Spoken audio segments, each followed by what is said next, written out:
Good morning, ladies and gentlemen. My name is Bernard Orji. I'm a partner in Deloitte, and I'm also the manufacturing thematic lead at the Nigerian Economic Summit Group.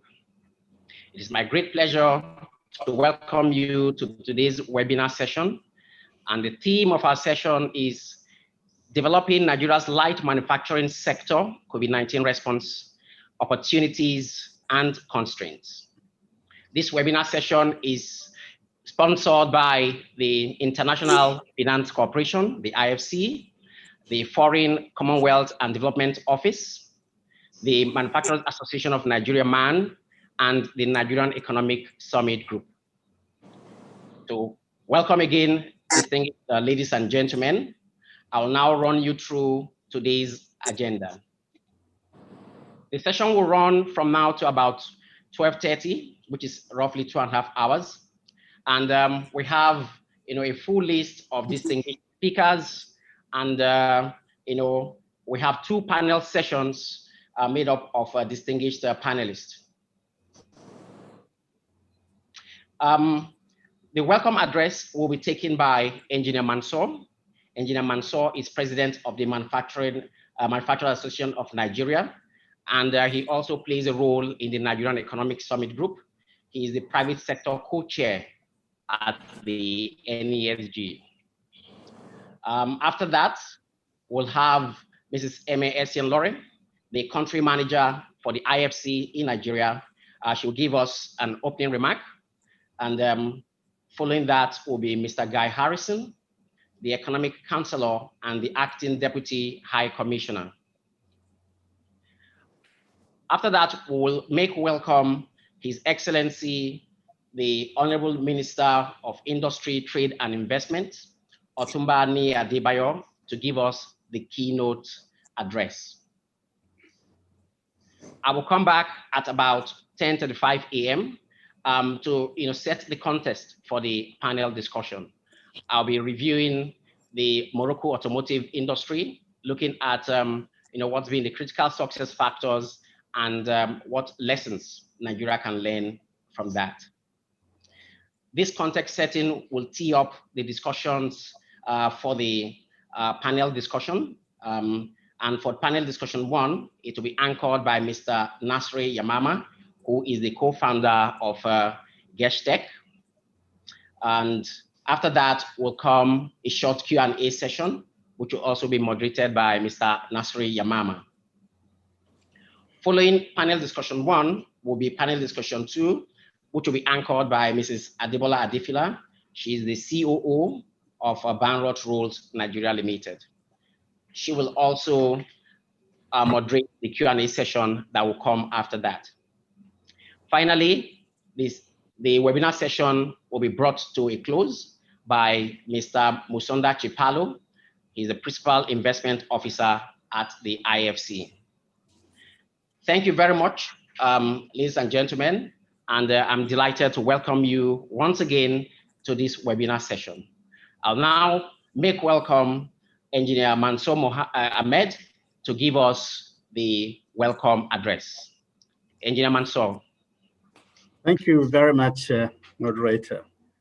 Let me first of all recognize and welcome the Honorable Minister of Industry, Trade and Investment. Let me also welcome the Deputy High Commissioner of the British High Commission.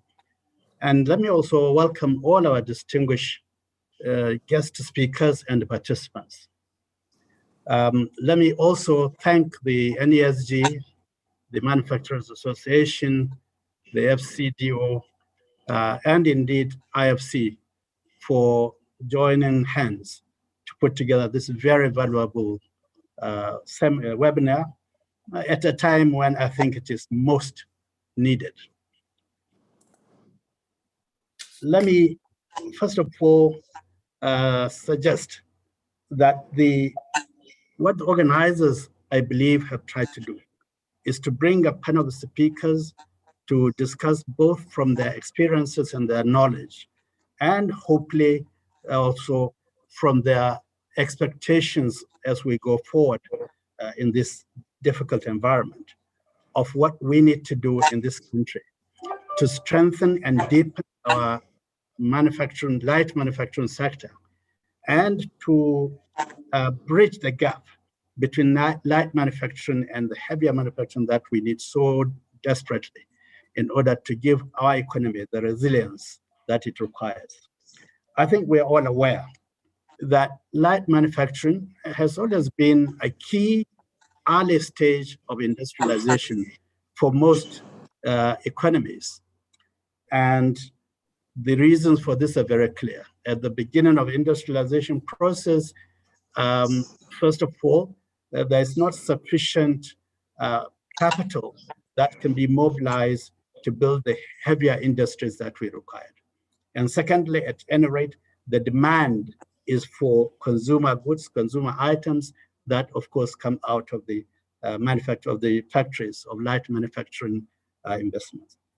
And thirdly, there has always been, until perhaps recently, a perception of the commanding heights economy theory that says the public sector or the state should be responsible for investing in the commanding heights of the economy, while the private sector will deal with the downstream, or if you like, the manufacturing sector.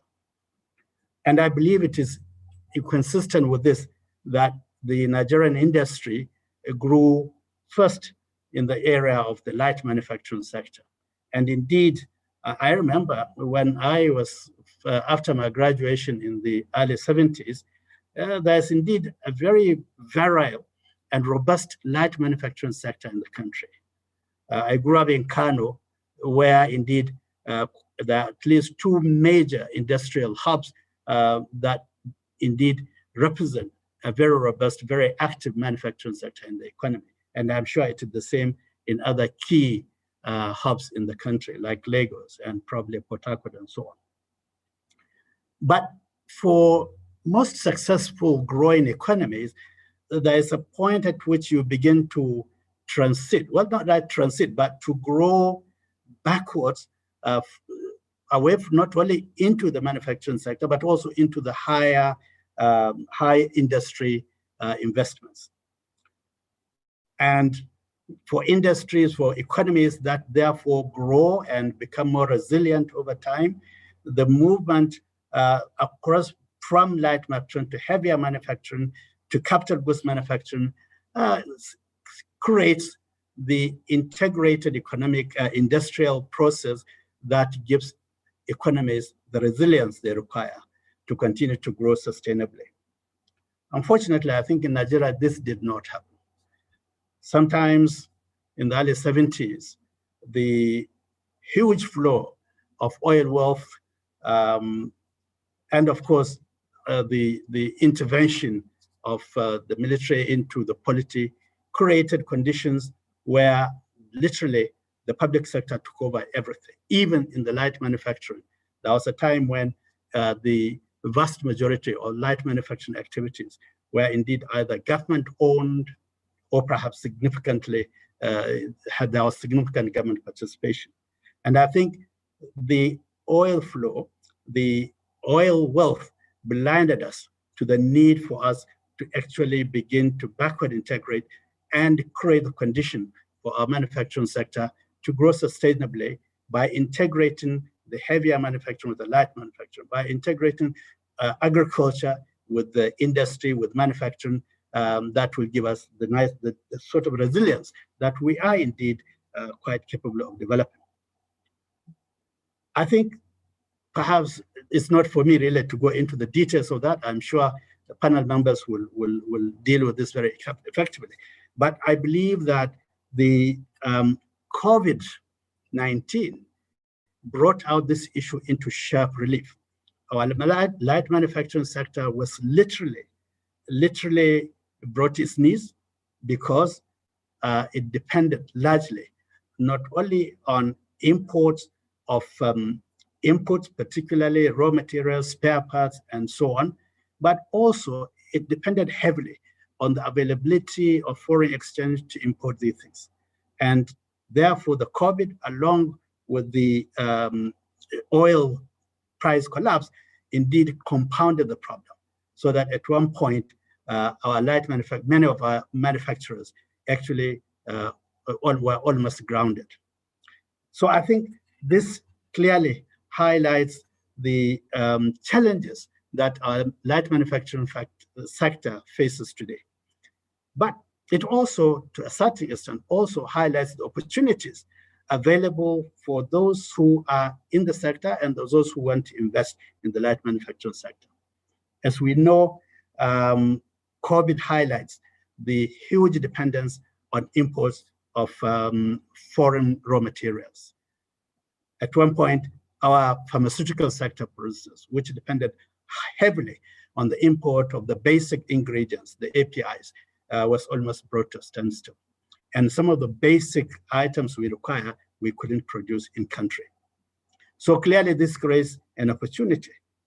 But we also know that because our heavier manufacturing and the linkages that create space for the development of technology in terms of production technology were absent, we obviously also face a high level of deficit of skills and of industrial production technology. And the result was that overall, our economy became less resilient. Indeed, the fact that we couldn't at the beginning of the COVID even meet the very basic low-level requirements for COVID, like face masks and so on, clearly indicated the problem. But as I said before, it also therefore brings out some of the opportunities. We now have opportunity to look at backward integration. We need investors to invest in the production of basic materials into the light manufacturing sector. We need investors to look at bridging the gap between the various value chains in the sector, which still exist. And I believe that these are available opportunities, both for domestic investors as well as foreign investors. But in addition to the opportunities highlighted by COVID, we also had now another open window for great opportunities for our manufacturing sector. This is created by the recently signed African Continental Free Trade Area Agreement, which seeks to integrate the African market to create a huge market going to about 1.2 billion people for all manufacturers and indeed for all service providers, and to create the opportunity for linking the various value chains in our manufacturing across the continent, instead of now each country trying to grow its various value chains. I think we can now do so across the continent. And this creates opportunity for production at scale. And I believe that particularly for manufacturing in today's highly competitive and integrated world, scale is a key issue. If we continue to produce small scale, we are likely going to miss huge opportunities. We are likely also going to remain very, very small players in the overall global market.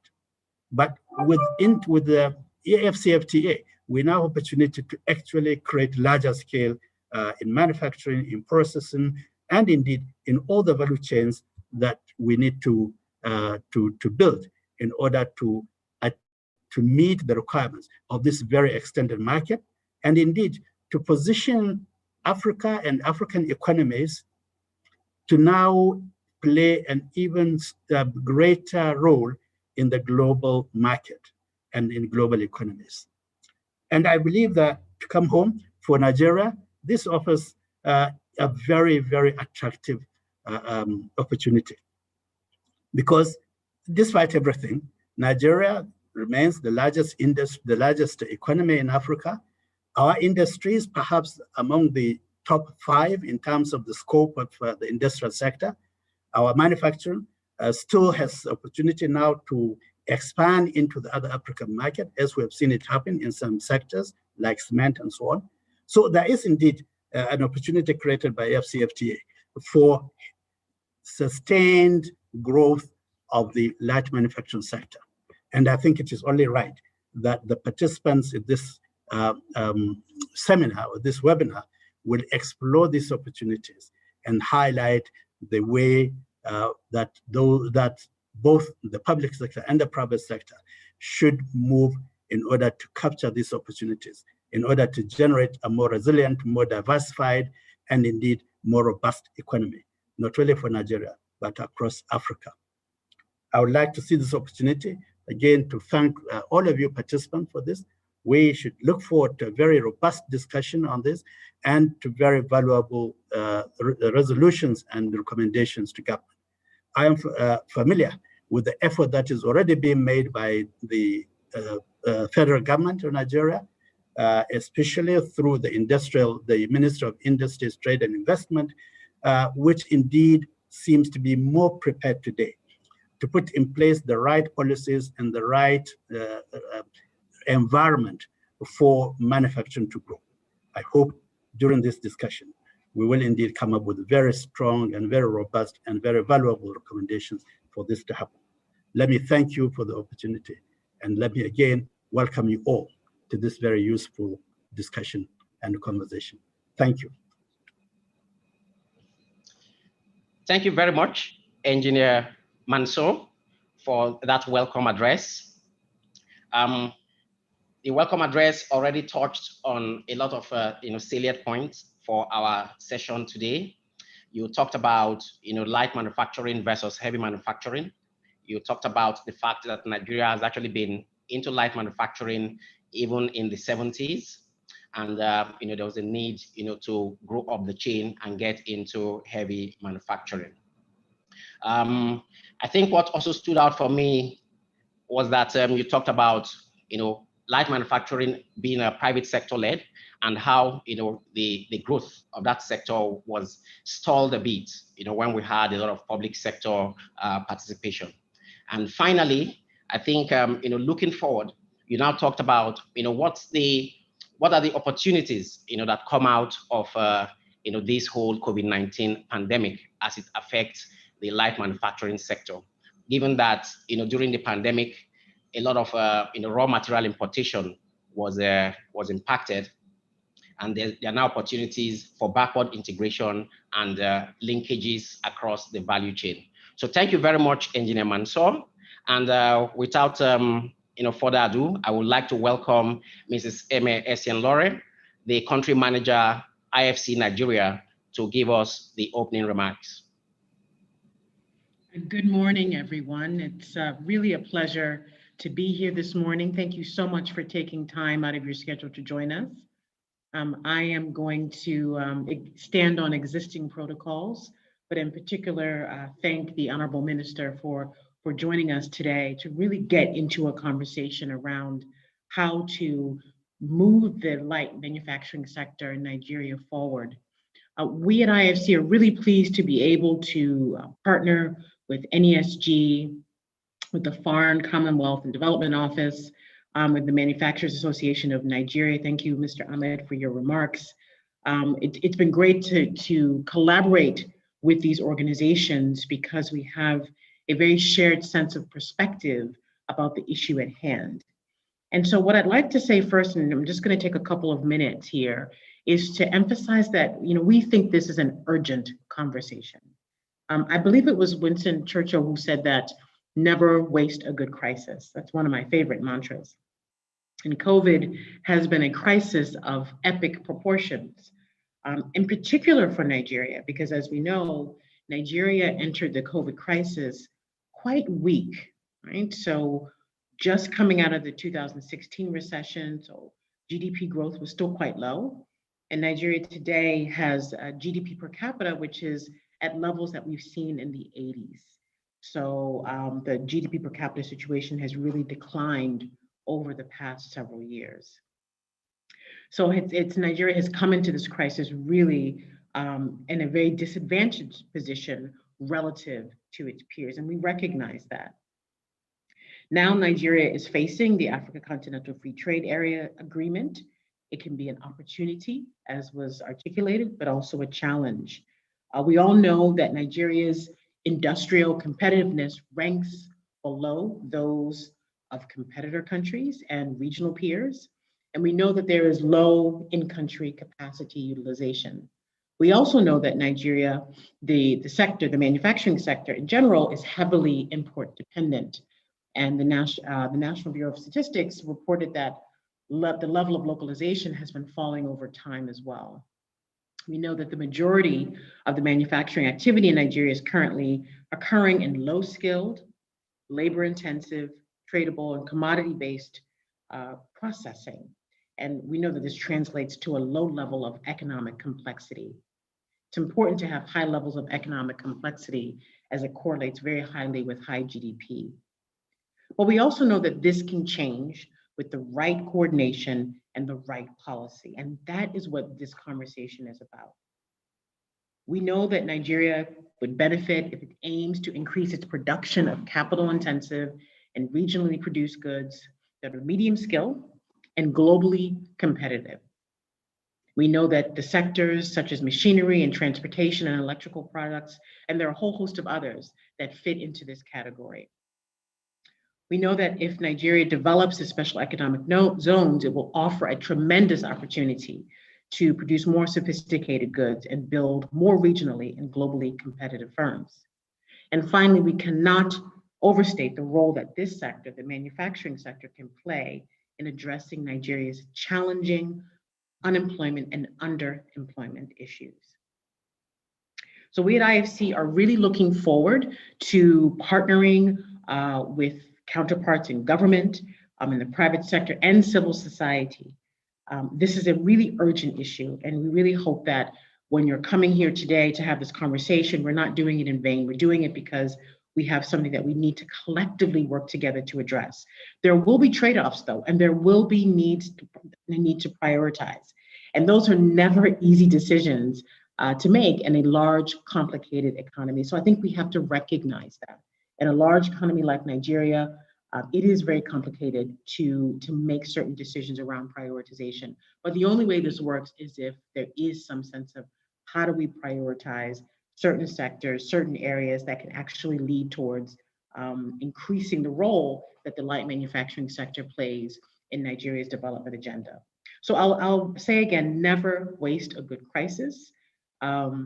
This is an opportunity. We do view this crisis as an opportunity to really shift the dynamic in Nigeria. We often compare Nigeria to Malaysia and Indonesia, two big economies that were first commodity-based economies like Nigeria, but they successfully industrialized. And in both countries, there was a crisis that forced them to make the tough decisions. And COVID can be that crisis for Nigeria. We're really excited, I think, to start this conversation. It's been ongoing. MAN has been having this conversation. NESG has been having this conversation for many years now. And I think the opportunity now is really to bring it together, to advocate, and using all of the other development partners that are also equally interested in this issue to really come up with an agenda that we can all get behind and push and recognize that if we focus on some of those outcomes, we can really see a significant impact in terms of how Nigeria really does industrialize and uses this particular sector as a way to address the many development challenges that we see in the country. So I want to commit to everybody here that there will be concrete steps from this event. At IFC, we will work very closely with our counterparts here to make that happen. And we really invite you all to make sure that we're all pushing in the right direction and we're taking action after the conversation we have today. Thank you very much. Thank you so much, Mrs. Emesi and Laura. Mrs. Laura gave a very, sobering picture of, the Nigerian economy. She talked about, reducing GDP per capita, reducing industry competitiveness ranking, and how the manufacturing sector is low skilled and, low complexity. But she also talked about the opportunity that we have, to take advantage of this crisis and, be like countries like Malaysia, where we can now, change the narrative and, change the dynamics. And, the manufacturing sector can actually, be the catalyst for growth for the overall Nigerian economy. So thank you very much, Mrs. Laurie, for that, well, I say very factual and data-driven remark. I'd like to now welcome Mr. Guy Harrison. Mr. Guy Harrison is the Economic Counselor and Acting Deputy High Commissioner. Mr. Harrison, you're welcome.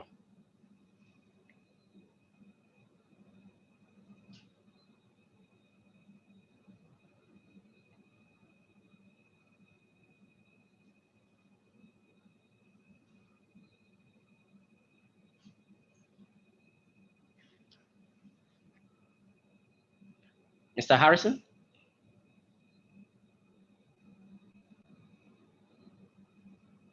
Okay.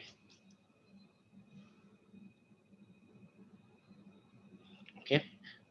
Ladies and gentlemen, I think Mr. Harrison is having some technical difficulty. We'll just move on. When it comes on, I'll bring him on to give his message. But I'll move on now, and I'll move on and make welcome His Excellency the Honorable Minister of Industry, Trade and Investment, Otumba Ni Adebayo, who will give us the keynote speech. Thank you very much. Good morning, Your Excellencies, distinguished ladies and gentlemen. It gives me great pleasure to give the keynote address at this important dialogue session on developing Nigeria's light manufacturing sector, COVID-19 response, opportunities and constraints. The topic I've been asked to focus on is the strategic priorities for manufacturing competitiveness in light of the AfCFTA role of government. First, I would like to express my appreciation to the Manufacturing Thematic Group of the Nigeria Economic Summit Group, NESG, the International Finance Corporation, IFC, the Manufacturers Association of Nigeria, MAN, and the Foreign and Commonwealth and Development Office, FCDO, for organizing this dialogue and playing an instrumental role in advocating for sustainable strategies that will enhance growth and development of our economy. The theme of this dialogue could not have come at a better time because the manufacturing sector is projected to shape Africa's competitiveness in the next century. In a sense, this aptly captures Nigeria's industrialization agenda, which amplifies the need to improve our productive capabilities, enhance our products and service quality, and provides a platform for prosperity to our citizens through job creation. With the growing population in Nigeria, demand for light manufactured goods has increased over the years. Sales of consumer and home goods like electronics, home appliances, and personal care products are on the rise. The manufacturing sector's contribution to GDP was at 13%. Our target is to reach 20% by 2023, and for jobs created in the manufacturing sector to grow by 1 million over the current 5 million. Overall, the manufacturing sector has been faced with a myriad of challenges ranging from influx of imported goods, sometimes of a cheaper nature and lower quality, access to raw materials. Many raw materials required for certain consumer goods need to be imported into the country, thereby driving up the prices of finished and assembled goods produced locally. Inadequate innovation. The consumer goods and light manufacturing sector is characterized by changing needs of customers, new models, and frequent version releases from international competitors. In order to compete globally, the local industry will need to develop its marketing, research, and development capabilities to stay ahead of the pack and meet evolving customer tastes. Counterfeiting and intellectual property. Consumer and home goods require the development of strong brands at a competitive edge. Intellectual property infringements need to be addressed to promote more investments in consumer goods and product counterfeiting. Industrialization is pivotal to Nigeria's long-term development, and broadening and deepening the manufacturing sector will build a more resilient economy. The African Continental Free Trade Area offers an opportunity to boost industrialization across Africa through numerous manufacturing opportunities, such as agro-processing, clothing, and automotive assembly. Distinguished participants, it is important to build a vibrant manufacturing sector that will benefit from the regional integration of the AfCFTA, characterized by improved competition, investment flows, economies of scale, technology transfer, and improved productivity. It is also imperative that we encourage investment to improve our product quality, as it is desirable for competitiveness, fund research to drive innovations, create partnerships for value chain development, and protect investors' rights and brand through the development of an intellectual property policy. Ladies and gentlemen, this administration is eager to support the manufacturing sector in playing a key role to ensure that we earn the true value of our raw materials by developing our value chains. Permit me to highlight some of the few initiatives and policies we are driving to ensure our manufacturing sector benefits from the opportunities provided by the AfCFTA. The success of the AfCFTA depends to a large extent on addressing Africa's huge infrastructure deficit and low quality of trade logistics. In addressing our infrastructure deficit, we are currently engaged with the presidency to fast-track the development of productive infrastructure by directing the further ease of participation by the private sector in the Road Infrastructure Development and Refurbishment Investment Tax Credit Scheme, which will help in improving farm-to-factory to market networks, as the scheme will enable and encourage private sector participation in road construction and refurbishment. The Federal Ministry of Industry, Trade and Investment led Secured Agricultural Commodities Transport and Storage Corridor, SATC policy, is another initiative designed to facilitate the movement of agricultural commodities through a safe and secured corridor to three critical points: domestic, industrial, and export markets. It is a panacea to the inefficiencies inherent with logistics, trade, and financing of commodities route to market operations in Nigeria. We also recognize that the full implementation of the AfCFTA deal may not lead to the level of industrialization expected unless appropriate complementary policies are put in place to enhance competitiveness within the manufacturing sector. We are currently revamping 2 special economic zones and developing 4 others. We are also developing special agro-processing zones across the 36 states of the Federation, including the Federal Capital Territory. In addition, as part of the industrialization march, there are also several industrial policies expected to be finalized this year, including the Cotton, Textile, and Garment Policy, the Oil Palm Policy, as well as the passage of the Automotive Industry Development Bill, to name a few. This will lay out strategies, including incentives to ensure self-sustainability in critical sectors. We are engaging with the Ministry of Foreign Affairs to properly establish the Nigerian Economic Diplomacy Initiative, an online business matchmaking platform where local business entities can showcase their products to the world, leveraging the strengths and opportunities of Nigeria's 114 foreign missions. This will ease access to foreign trade, attract foreign direct investment, enhance job creation, and promote international trade. The Federal Executive Council approves the National Quality Infrastructure Policy, NQIP. Despite being one of the largest economies in Africa, Nigeria lacks an internationally recognized NIQP, which provides the base quality assurance framework to ensure safety, integrity, and marketability of goods and services, and the removal of technical barriers to local, regional, and international trade. Furthermore, we recognize that funding is an essential enabler to business sustainability.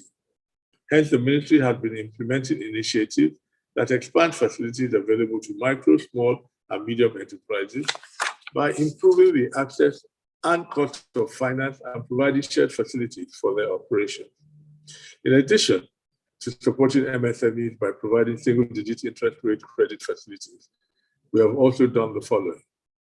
We created the 75 billion MSME Survival Fund to cushion the impact of COVID-19 on MSMEs, while also positioning them for future growth. The fund comprises the following components: payroll support, which aims to support payroll obligations of MSMEs by paying between 30,000 to 50,000 naira to employees, with a target of 500,000 beneficiaries. Artisan and transport grant, which supports self-employed artisans and transporters, targeting 333,000 individuals to each receive a one-off payment of 30,000 naira. A general MSME grant, which will provide 100,000 MSMEs with one-off grants of 50,000 naira each, and the guaranteed offtake scheme, which will engage approximately 100,000 businesses across the country to produce items identified by their state, targeting 300,000 beneficiaries. In addition, the federal government, through the Central Bank of Nigeria, has provided a 1 trillion naira intervention fund for the manufacturing sector, which will ensure a more resilient and self-reliant economy by ensuring funds are available to build a base of high-quality infrastructure. We are also actively engaged with the presidency on issues of fast-tracking the issuance of licenses and resolution of issues in the power sector eligible customer framework. We believe this will help in improving power supply, as manufacturers and industries will be able to buy power directly from generation companies. We believe that such supportive policies, along with the effective implementation of the African Continental Free Trade Area, can boost industrialization and development in our manufacturing contribution to the economy. Finally, we will continue to seek strategic collaboration from the organized private sector, which has consistently shown a high level of support to this administration. And on our part, we will continue to provide the relevant interventions to justify investment into our economy. Once again, I would like to express my appreciation to the organizers for putting together this dialogue session at this auspicious time. Even though we have quite a way to go, we are heading in the right direction of attaining our goals of increasing the contribution of the manufacturing sector to GDP. On this note, I wish all the speakers and participants a very successful event. I thank you all for listening, and may God bless the Federal Republic of Nigeria. Thank you very much. Thank you very much, Your Excellency, the Honorable Minister of Industry, Trade and Investment, Otumba Ni Adebayo. Thank you very much for that speech, where you talked about government's continued commitment to supporting the manufacturing sector, about the AfCFTA and the opportunities that lie in there, and how government is looking to open up and leverage these opportunities. Thank you very much for your time, Your Excellency. We really do appreciate it. And we'll now move on to the next bit of the next part of the session, which is the context setting. Okay, please, can you present the slides for the context setting?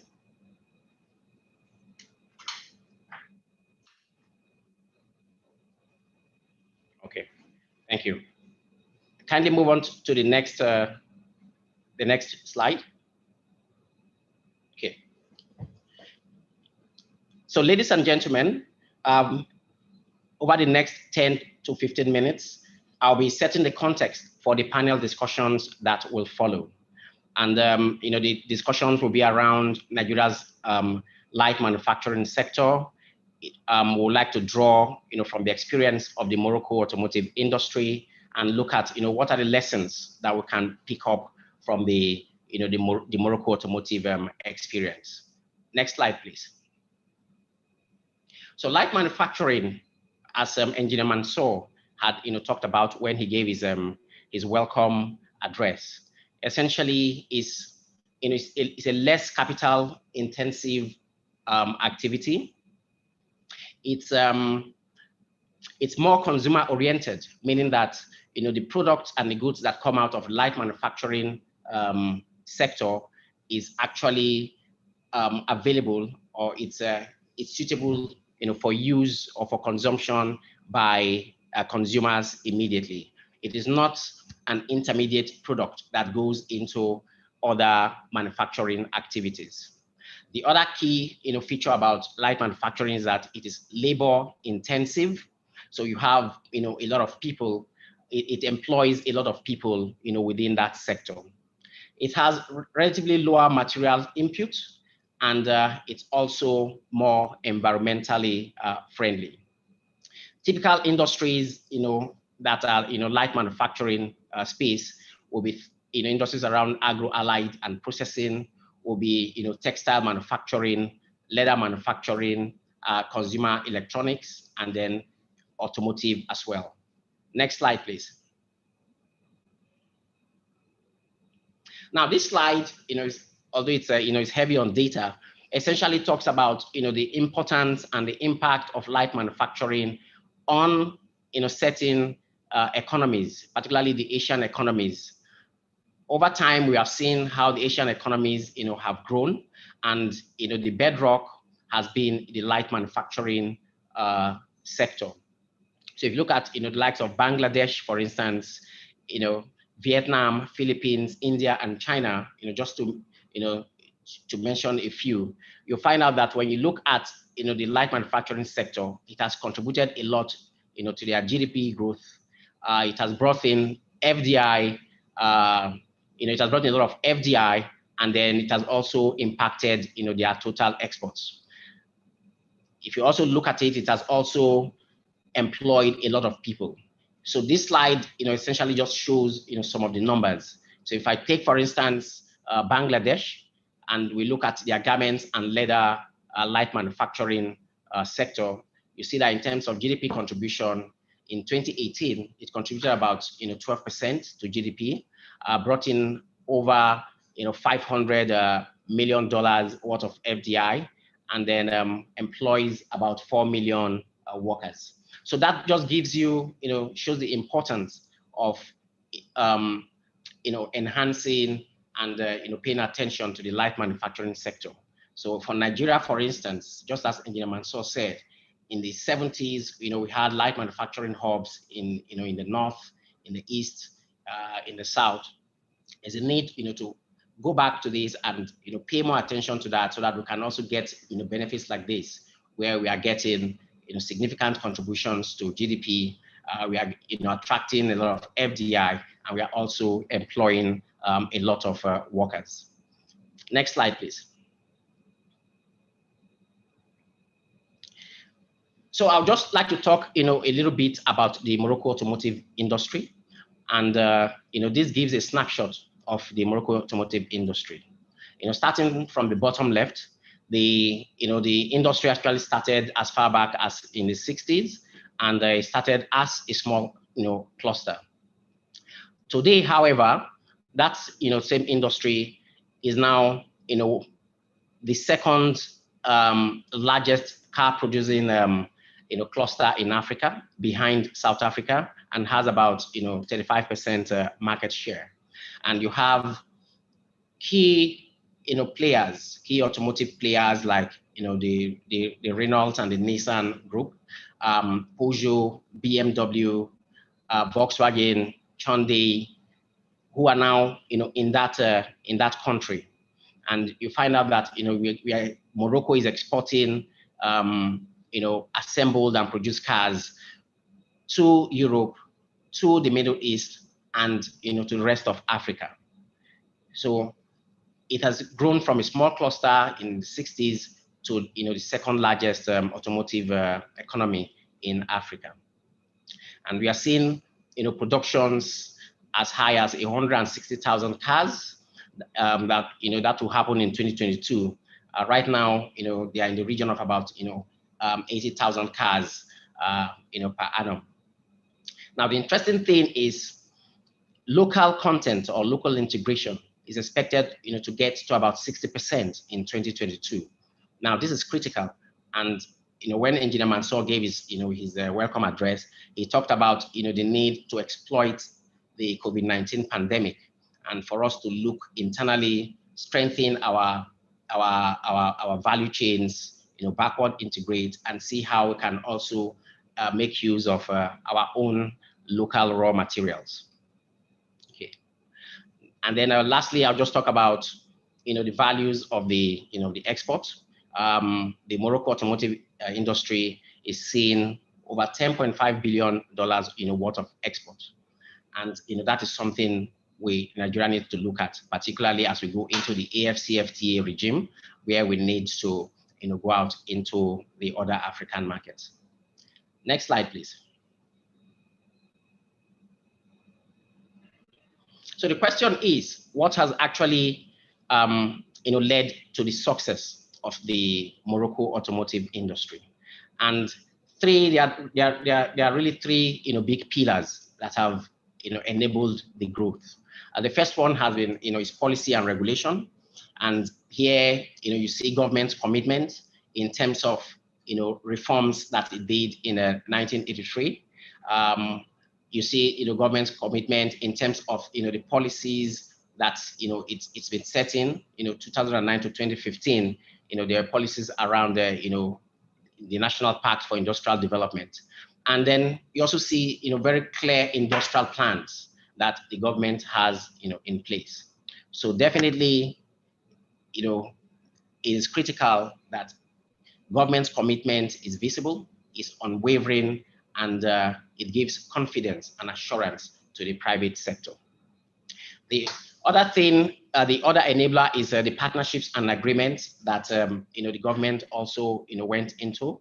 It had several free trade agreements with various countries, the likes of the United States, the likes of Turkey, the UAE.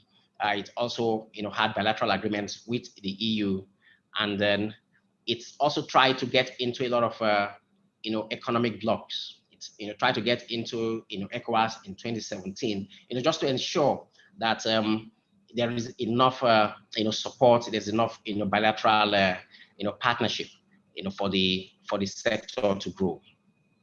And lastly is the infrastructure. So what the government did was to ensure that there was enabling infrastructure. It attracted the likes of the Renault Nissan group, Peugeot, and then the BYD group, from China. So they were able to set up manufacturing plants, and these manufacturing plants, gave the basis, for growth. They also set up, functional ports. Their proximity to Europe enabled them, to be able to export to Europe, and then to also get a lot of technical support, from Europe as well. And then lastly, there was also, growth along the value chain.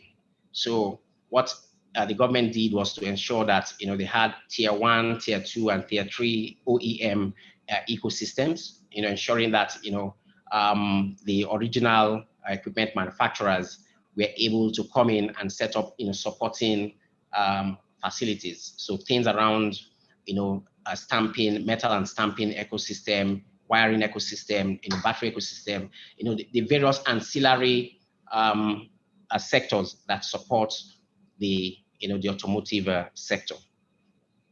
Next slide, please.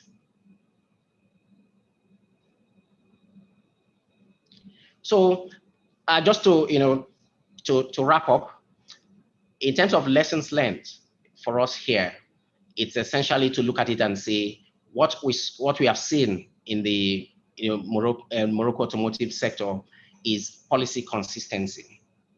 So it started the way in 1960, and there's been that consistency of policy. It has not wavered as governments change. It's been there, and it gives that comfort and assurance to the private sector that the investments they make will always be protected. There's also the sectoral integration. You found out that the policies that government enacted were kind of it's grounded, and it's aligned with the private sector, and then it actually led to value chain growth. Geostrategic location for Morocco, their proximity to Europe, has been very, very useful, for the growth. It's given them the technical support, and it's also opened up the market for them as well. But even for us in Nigeria, our location is also critical. We are in ECOWAS. We are also able to go up into the Sahara, and then we also can go down, into Central Africa as well. So we also have a very good geostrategic location. Not to drain this slide, I think the other thing I'll just call out is the export-led growth, and what we see there is that there was emphasis on exportation, emphasis on letting the private sector lead this, similar to what Engineer Mansour said. That is the need for private sector to be the one that leads development, and then government provides the enabling support through policy. And then finally, and Mrs. Laura talked about this as well, is the skill base. The Morocco automotive sector, there's a lot of there's a clear training program, how to ensure that people are trained. I think in Nigeria here, it's one of our challenges has been the low skill capacity of people in the manufacturing sector. So essentially, this is these slides are just to set the context for the panel discussion, and as we go into the discussions now, is to say what's the lesson that we can take from Morocco, and how can we bring it to bear in Nigeria. So thank you very much for that, for allowing me to set the context. And at this point in time, I would like to introduce Mr. Nasri Yamama, who is the co-founder of Geshtech, and I'll hand over to him, to run the first panel session. Mr. Yamama.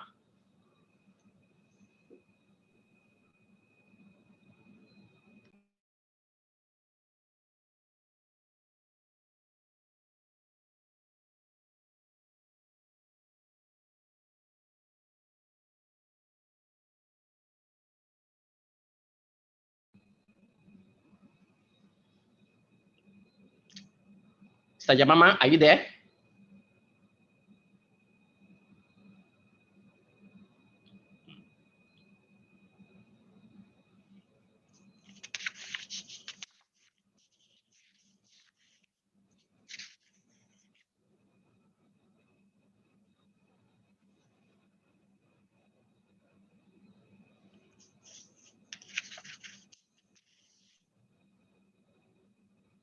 Okay.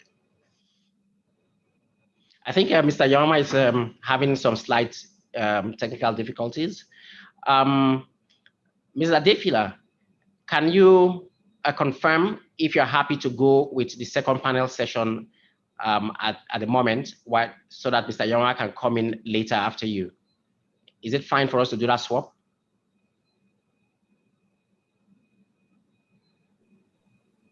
It's not a problem, but I just need to know that if the panelists are going to be available, because Okay. they've been told that they are for the second session. So that's if my panelists are available. Okay. So let me just give you about so Mr. Adefila, let me give you about 2 minutes, for you to just cross-check, and then let me know if we can just do that switch. Okay then. Okay. Okay. All right. So ladies and gentlemen, we'll just I'll be right back in about a minute. We're having slight technical difficulties with Mr. Yamama, who's supposed to anchor the first panel discussion. So we'll just wait and see if we can switch over to the second panel discussion. While I think it's sorted now, Mr. Bernard. If oh, okay, all right. Thank you very much, Mr. Yamama. So ladies and gentlemen, we'll just carry on as scheduled, and I'd like to invite Mr. Nasir Yamama to anchor the first panel discussion. Over to you, Nasir. Thanks very much, Mr. Bernard. Apologies for the technical hiccup. Can everyone hear me now? Yes, we can hear you. Fantastic. Thank you for such an insightful analysis of not only the Moroccan example, but the whole light manufacturing economy at large. I will not waste any more time. Our panel is made up of some amazing people. I'll start by introducing Ms. Olufunto Borofis, who is the Managing Director and CEO of Chemjedeti, which is one of Nigeria's foremost recycling and waste collecting social enterprises. We also have the managing or the Director General of the National Agency for Food and Drug Administration and Control, Professor Mojisola Adeye, ably represented by Dr. Monica Hamben, who is the Director of Registration and Regulatory Affairs at NAFDAC. We also have Mrs. Ukamaka Okafo, who is representing the Registrar of Pharmacy Council of Nigeria. She's the Zonal Office Coordinator.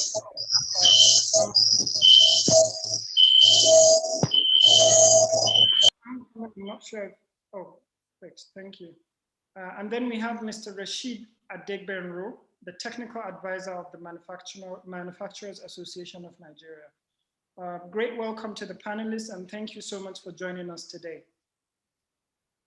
I think I'll start with Ms. Olufunto, being the entrepreneur in the team and also being one of the people I know at the forefront of a two-faced struggle to fight an environmental sustainability battle, as well as a jobs battle, and now faced by a global pandemic.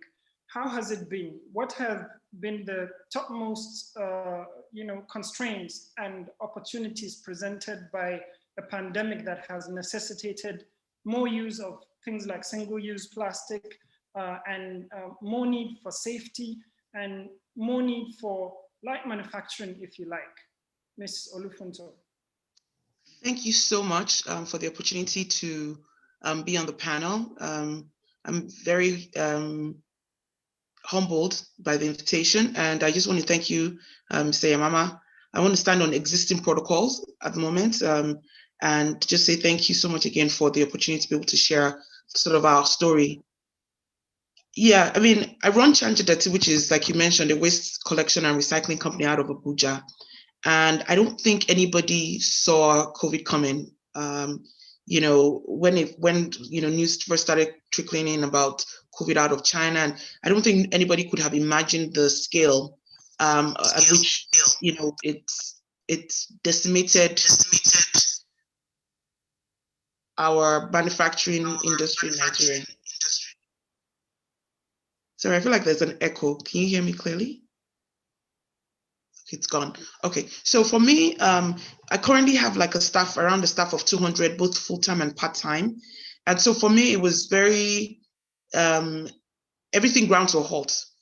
When, the economy shut down and, we couldn't move, we couldn't go around and do collections from hotels, from schools, from beverage companies. A lot of my staff who are mainly informal, all traveled back home because of fear of what COVID was about. So everything literally ground to a halt. And one of the things that it has just totally highlighted for me now that we're sort of making a resurgence or we're coming back now is the need for technology. One of the things, because of the sector we're in, it's really hands-on, but there's definitely room for technology. And so one of the things that we're focusing on right now is how do we use technology to expand our business. The other thing that in terms of problems that we've known, but I think we're trying to get ahead of now is the fact that it's also a very fragmented market. Collectors, there are a lot of collectors or recyclers doing what they're doing. It's heavily reliant on an informal sector.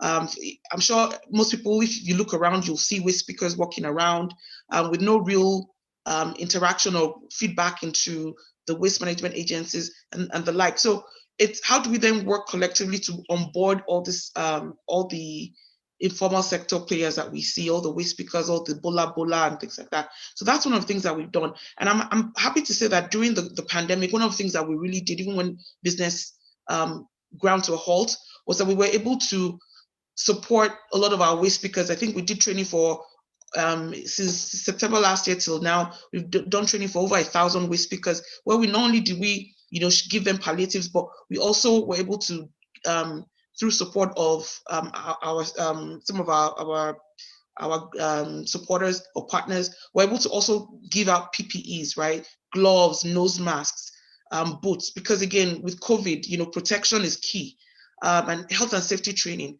So in terms of what the opportunities are in the market, one of the things I would just say is that, circular economy is key. The days where we would just take, make, and throw away stuff has gone. And I think that with COVID, one of the things that has happened is the opportunity to be able to hit the reset button, and start to think about ways where we can actually incorporate, circular economy into what we're doing. So, the messaging around not throwing away plastic, for example, but how do we then collect this plastic? How do we then use that, recycle the plastic, and make stuff? When,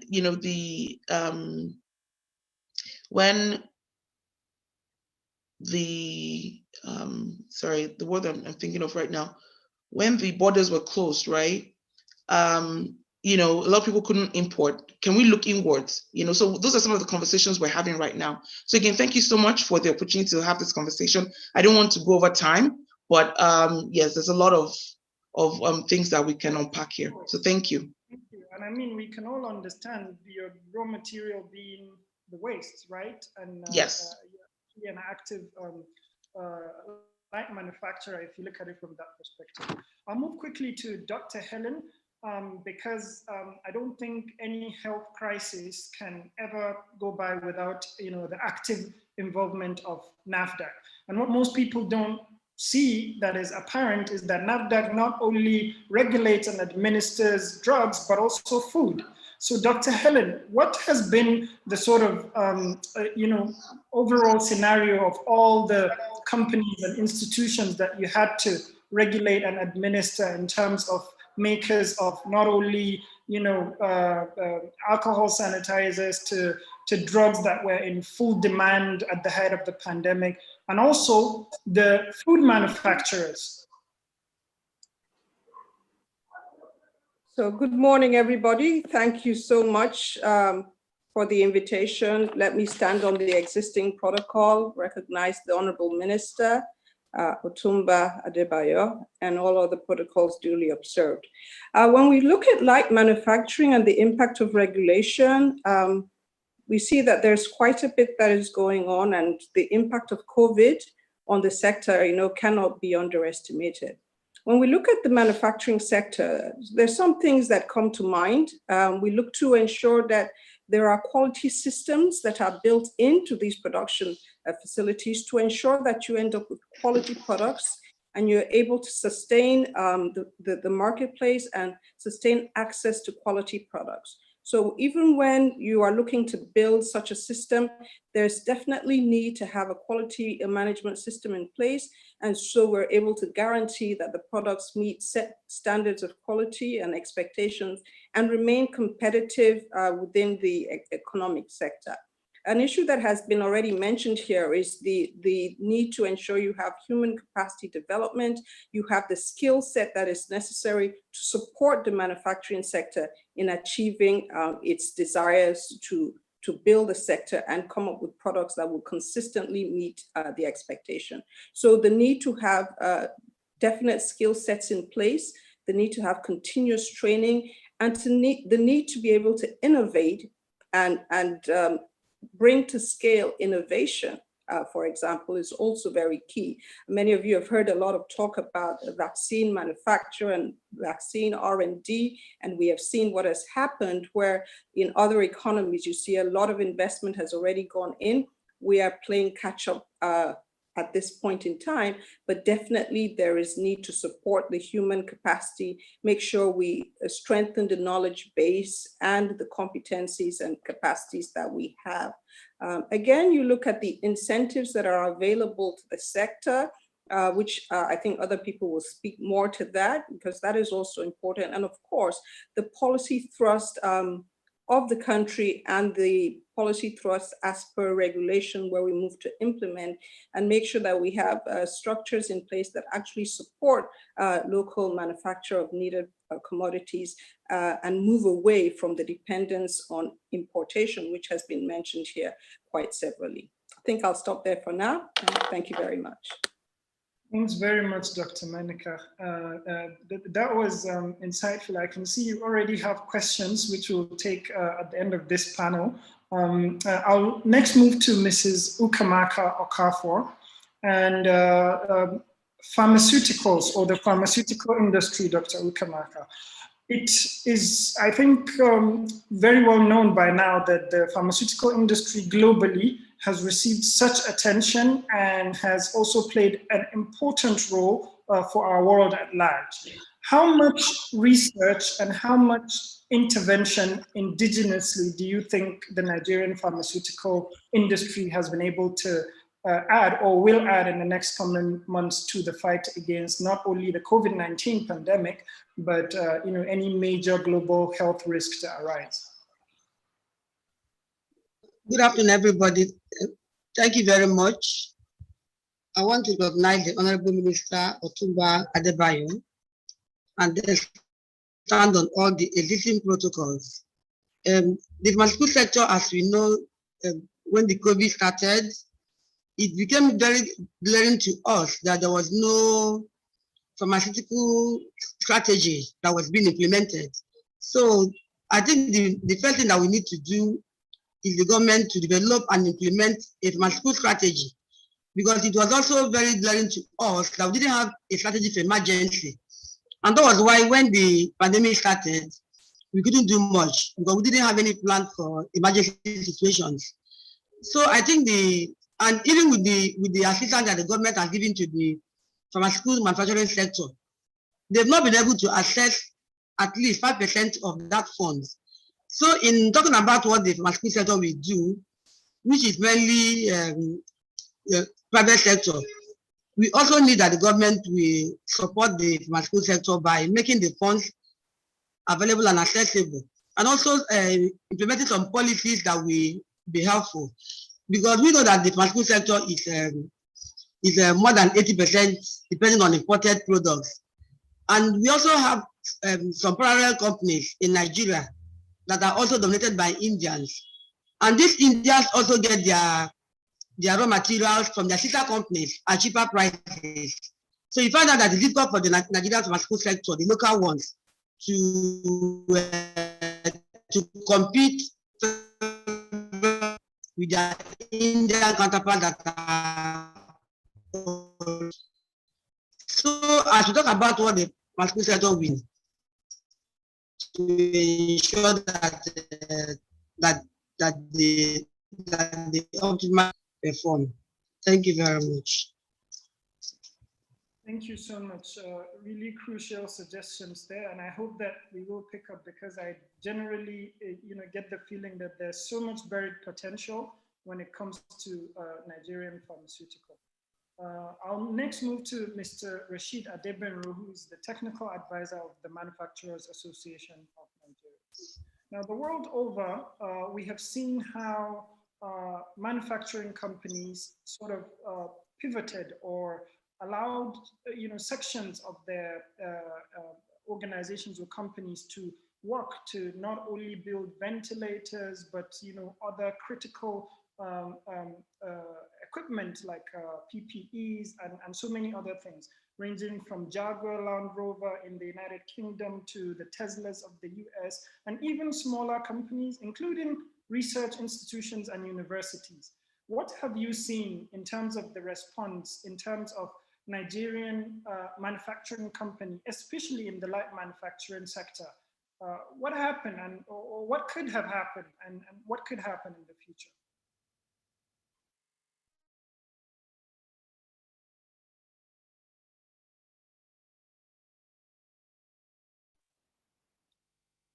Is Mr. Rashid online?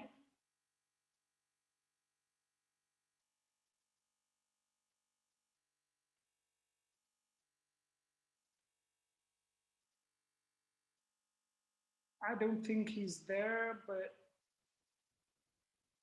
okay. Well, we'll return for the question. I think I'll go back to Dr. Monica. The NAFDAC, there was a lot of surge in terms of basic sort of products, especially hand sanitizers and wipes. What has NAFDAC done that was new, that was new to what they were already doing in terms of regulating this sector, in terms of ensuring quality and especially efficacy, because it's really a matter of life and death sometimes if these things don't work, especially how COVID-19 is transmitted and how effective they can be. Yeah, thank you very much for that question. Yes, once we had the pandemic hitting, we put in place measures to ensure that we could function during the COVID lockdown. If you can recall, there was a lockdown in place, but we remained functional during that period to try and make sure that we were able to meet the needs as best we could. And part of that process required that we put in place expedited pathways because at the beginning of the COVID pandemic, we had about 20 alcohol-based hand sanitizers registered with the agency. And most of those happened during the previous epidemic, the Ebola outbreak, and many of those products were not available. So we put in place an expedited track with some minimal criteria where we would be able to expedite such applications, especially for the alcohol-based hand sanitizers. And we were able to license over 250 manufacturers of alcohol-based hand sanitizers to meet the need during the pandemic, and that has been ongoing. Also, we made sure that the quality standards and expectations were set, where you talked about minimum alcohol concentration that is available within those products. We clearly defined those and made sure that we had our post-marketing surveillance active, where we were going around randomly sampling these products, going for testing to see that they met the expectations, and products that fell short of the expectation were withdrawn or recalled and mopped up from the market, while those that met the criteria were allowed.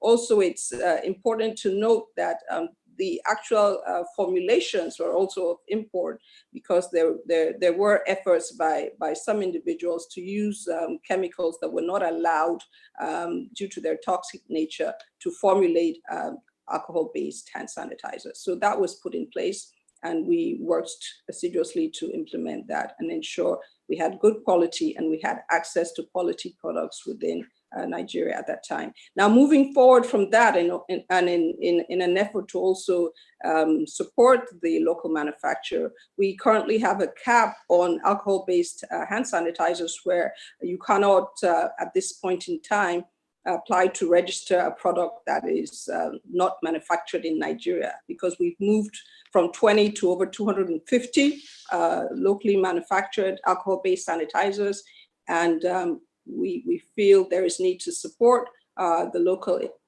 manufacturing effort in that regard. And so there is a cap right now on importation of new or registration of new products. Those that had existing licenses were very few, and those rules can still run, but currently we're supporting local access to those products. Thank you very much. That's amazing. Ms. Olufunto now, please. If you could sort of learn from what happened during the pandemic and before, going forward now, especially as regards recycling, what are your sort of wishes? What's the big moonshot at Chanjadeti? What would you like to see in terms of especially recycling? I know that there are issues ranging from power to availability of machinery and even R&D and even the market for recycled products. If you could please just tell us the aspirations, if you like, of Chanjadeti as regards recycling and as regards light manufacturing. Thank you so much, Mr. Yamama. I think for us, again, like I mentioned earlier on, the big push for circular economy is what we're looking at right now. So how do we collect materials in country, and how do we use those materials in country instead of just taking and making and throwing away? So that for us is key. And how do we get there? I think one of the most important things is how do we build our collection infrastructure? I think right now, as I'm sure with a lot of people in the audience, right? A lot of people just collect, use waste in their houses and just mingle all their waste together. Well, I'm hoping that everybody starts to sort their waste at source and separate their plastic from their cans and from their papers, because that allows us to have quality recyclable materials. The other thing that I would also love to see would be increase in research and development as it relates to recycling and waste collection equipment. A lot of equipment that we use right now is imported from either China or Europe, and I would like to see homegrown equipment that we can use that is locally made, that can be used, because I think that will solve a lot of the problems we have in terms of adding additional value. I think lastly, what I would like to see on the long run is how do we incorporate, or how do we onboard a lot of the informal sector workers that we see and actually give them dignity as part of the work that they're doing. There are over 500,000 waste pickers or bolas in Nigeria, and they're doing, I call them the unsung hero of waste management, because they're literally willing to do work that a lot of us would not want to do. So how do we sort of bring them on board and sort of formalize them and give them ID cards and give them the right PPE? And then, lastly, I would say is how do we then even use the material we're collecting right now? So everything from waste to energy, everything, how do we start looking at that? A lot of people don't know that with 8 PET bottles, 8 Coke bottles, empty Coke bottles, you can make fiber to make a t-shirt. Those kind of technology and those kind of outputs is what I would love to see in Nigeria, instead of us having to export the recyclable waste and then come back, bring products, manufactured products back into the country. I would like to actually see us start to manufacture our own products on a larger scale than what we have right now. Thank you. Thank you. And I think one of the, the great examples of light manufacturing is really, the labor-intensive nature of light manufacturing companies, and I think you represent that. So looking forward to seeing those things happen. Now to Dr. Mrs. Ukamaka. Lastly, ma'am, beyond the strategy you spoke of, a formidable national pharmaceutical strategy, what on-ground changes do you think are bound to happen or should happen immediately, practically, for Nigerian pharmaceuticals to move forward in terms of manufacturing and as regards light manufacturing particularly?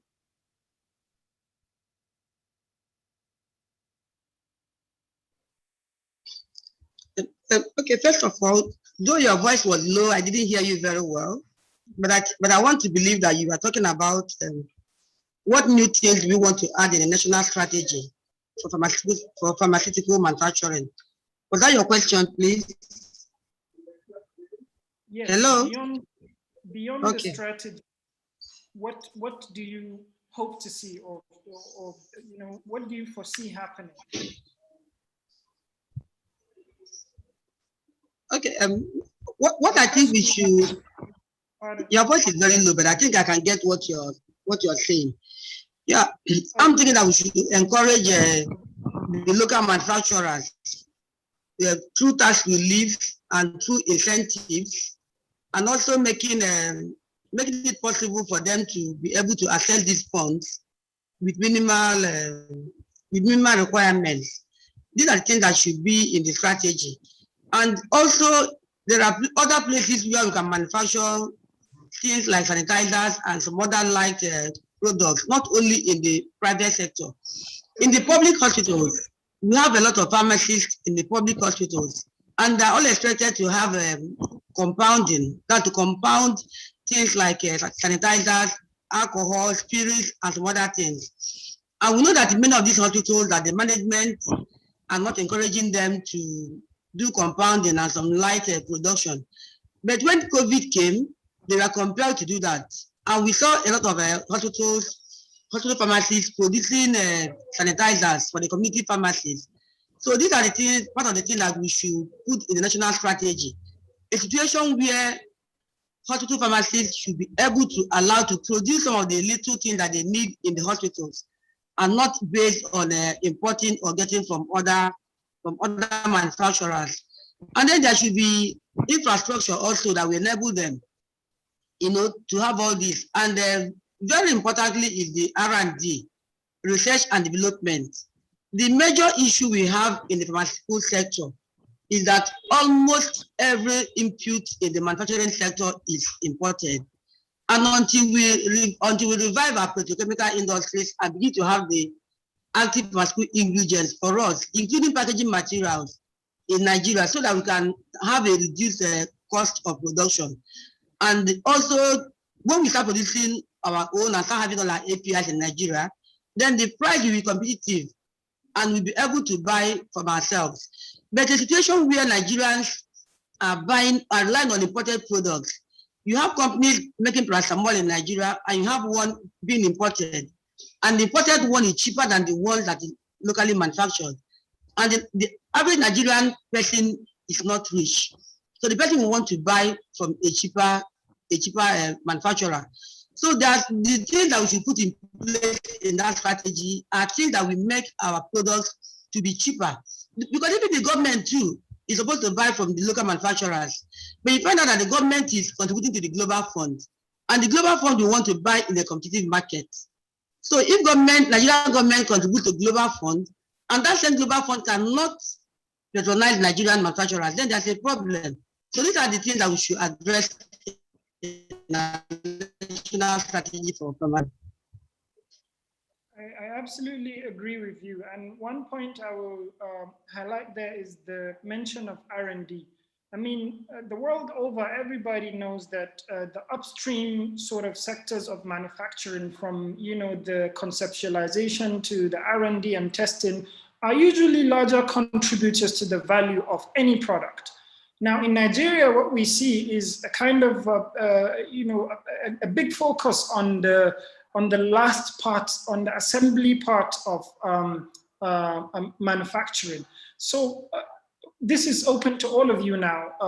How do you think we can change that? How do you think we can give more value, or especially, spread the value across all the stages or the value chain of manufacturing in Nigeria?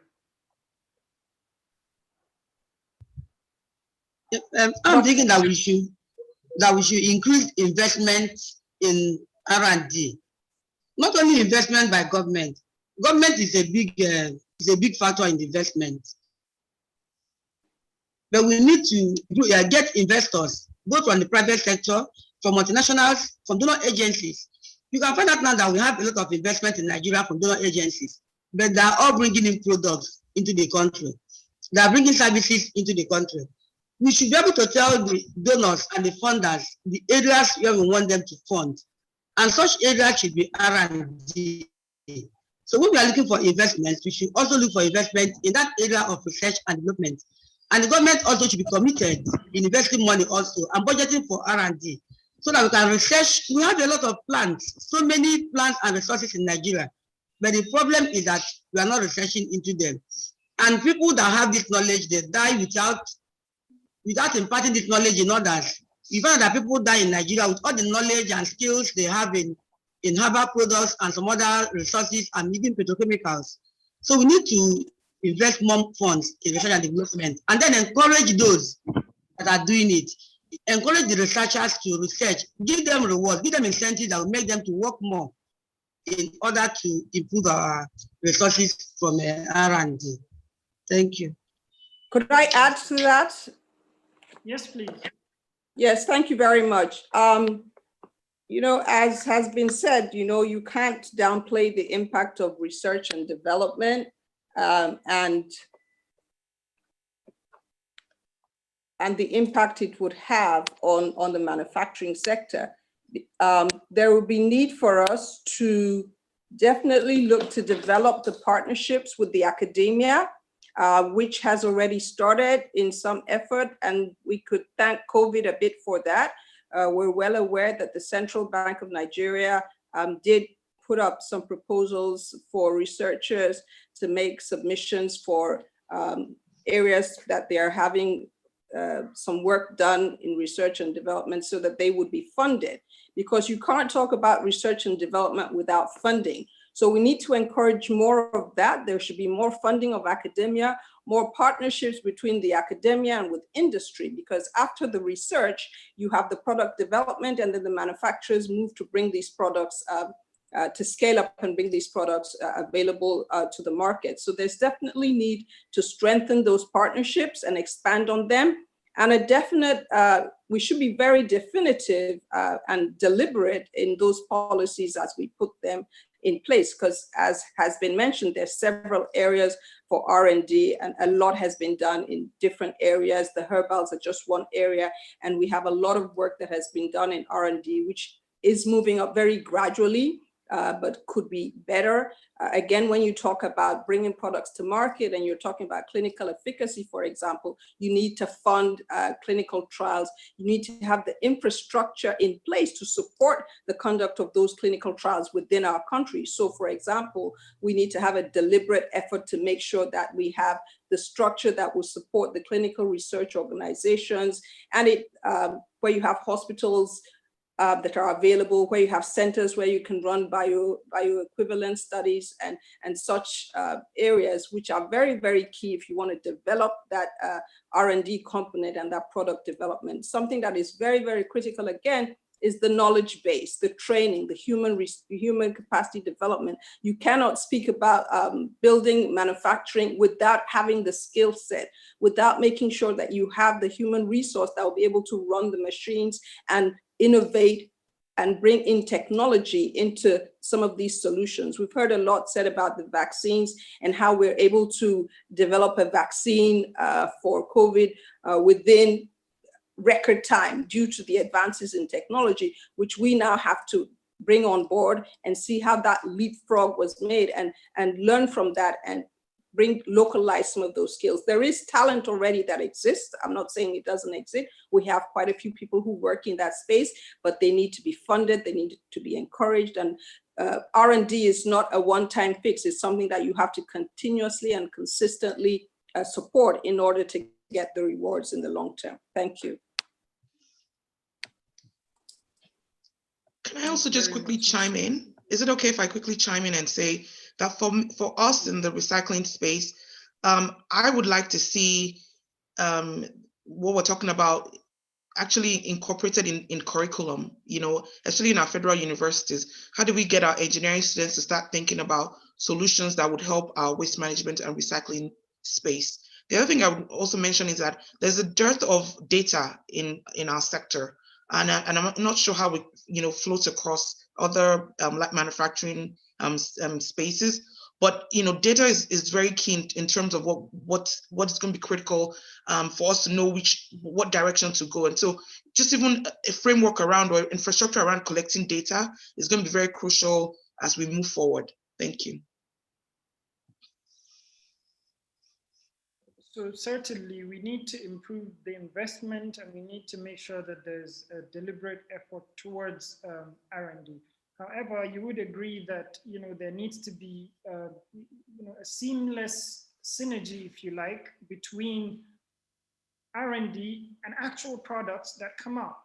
Dr. Monica has given an example of the numerous vaccines that have sort of come to save us now, which were developed in record time.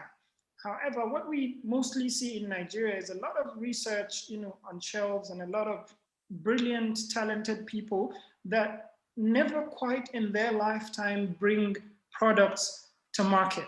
In terms of manufacturing, I know that we only have an entrepreneur in the panel, but I think almost all of you come across businesses, come across companies that deliver products and services, especially in manufacturing and light manufacturing.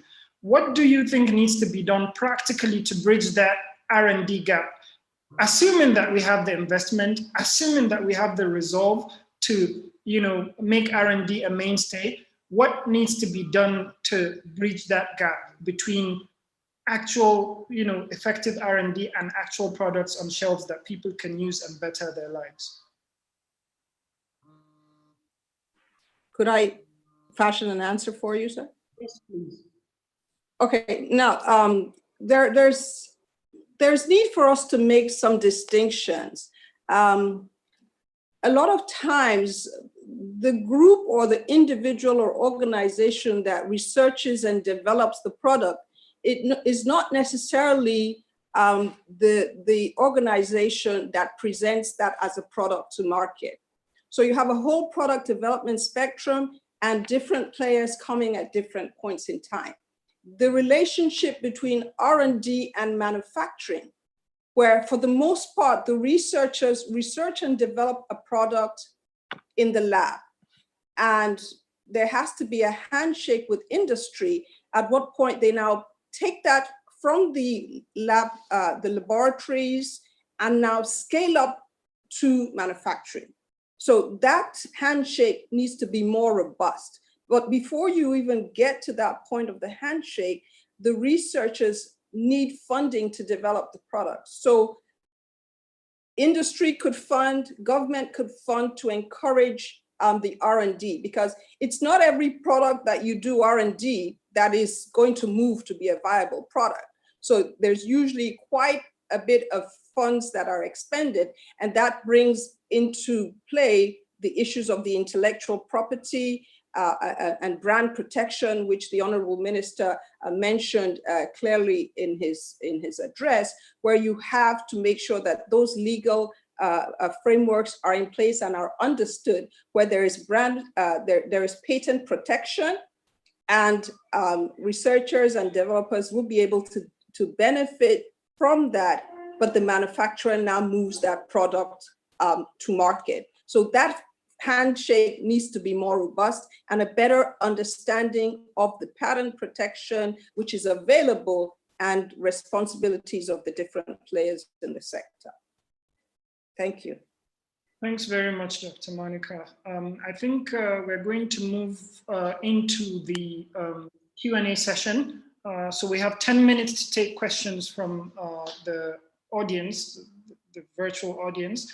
I think one of the first questions I noticed was talking about handshakes between raw material and manufacturers, if I'm correct.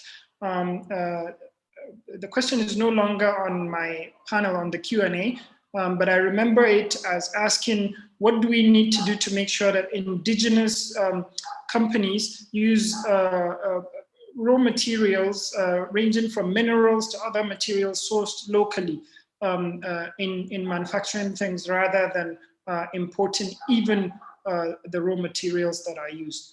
I don't know who will take that. Mr. Rashid is still not in the panel. So maybe Dr. Ukamaka will say a thing or two about raw materials in the pharmaceutical industry.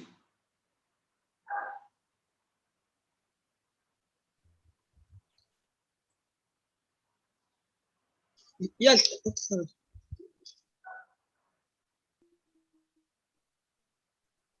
Yes, thank you. Just like Monica has concerning the three helix concepts.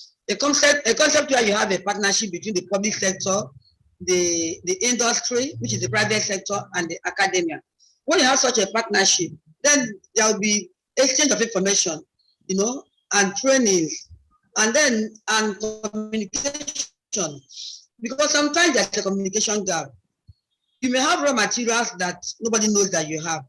But if there's such a tripartite collaboration between industry, which is the private, the government, and the academia, then people that innovate raw materials or people that manufacture raw materials, then they should be able to communicate such in that agreement that they have, you know. That, and then other things also is a government policy. Policy should be able to encourage the use of raw materials that are indigenous to us. But when there's no policy concerning that, or when the policy is not being enforced. So we have a lot of policies that have done that, and if such that have done similar things and have succeeded. So there won't be anything bad if the government says, for this particular product, these are what are the raw materials we're going to use. And then to also ensure that those raw materials too are going to give us quality products, not just having raw materials, but ensuring that the raw materials too meet international grades, so that they can be used to produce, to get products that we also be at global standards. I think that will help us a lot in bridging that gap. Thank you. Thank you so much, Dr. Okamaka. Next question is from, I think, Mujidayo Dumoye, who's mentioned that they have sent applications to the NAFDAC for sanitizers and disinfectant wipes since December, and they have not heard back from NAFDAC yet. I believe Dr. Monica touched a bit on that regarding 250 more companies now in that sector that NAFDAC has registered, and also a cap, but I don't know if she would say more. Yes, well, I won't speak to individual applications that I can't speak to, but if she would send in details, we'll look at it. Every application is treated based on what we get in. I wouldn't know if there are compliances that were raised. I can't speak to that. But suffice it to say that hand sanitizers are prioritized for action. And so if there's any gap there, we will bridge that. I don't know if both products are locally made or imported, so I can't speak to that, but more details and we'll look at that. Thank you. Thank you. Next question is from Professor Nnamdi Madiche, who has been contributing since the start of this panel. So he asks, do universities encourage students, especially those on doctoral degrees, to explore research more important topics than recycling that has already been over-researched? Also, are there research funding opportunities for postgraduate research into the topics being discussed today? What universities are leading in this space? I think Ms. Olufunto would take that. Thank you. Honestly, I know that there's some universities like the Federal Universities of Technologies that are doing work in this space. But for me, I think where I would like to see research go, right, outside of even recycling, we see like a lot of countries that are banning single-use plastic, right? Everything from your nylon bags. And in other climes, in other countries, we're seeing instances where they're using everything from cassava to bioproducts, right, to make nylon bags that are dissolvable. So those kind of research is what I would like to see even happen in Nigeria. But like my other panelists have mentioned, this kind of research takes a lot of funding. And so we come back to the same question. So again, I don't have specifics in terms of universities that are really promoting R&D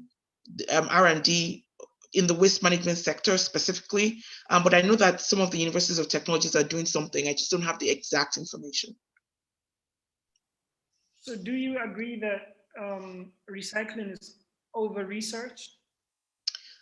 I don't fully agree, because there's so many nuances around it that I don't fully agree with that. Or if it's been fully researched, then the private sector or the entrepreneurs like myself are not getting the results of that research. And so again, there's a disconnect somewhere. And so maybe there needs to be more conversation happening in terms of just results of the research and how we can make the lives of recyclers better, and how we can make sure that we mop up all the waste that we see in the landfills, in the ocean, just around. Until we start to see those concerted results, I think, again, there's a big gap that needs to be caught. Yeah. Thank you. Thank you. Now, Adebukola Barua asked or said that he's into educational accessories like wax crayons. His question is, what policy protects them as an indigenous manufacturer, being a leading manufacturer of wax crayons, or the first in Nigeria?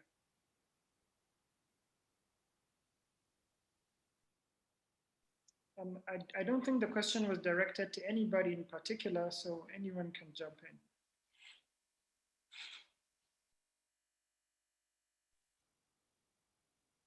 I do know that you can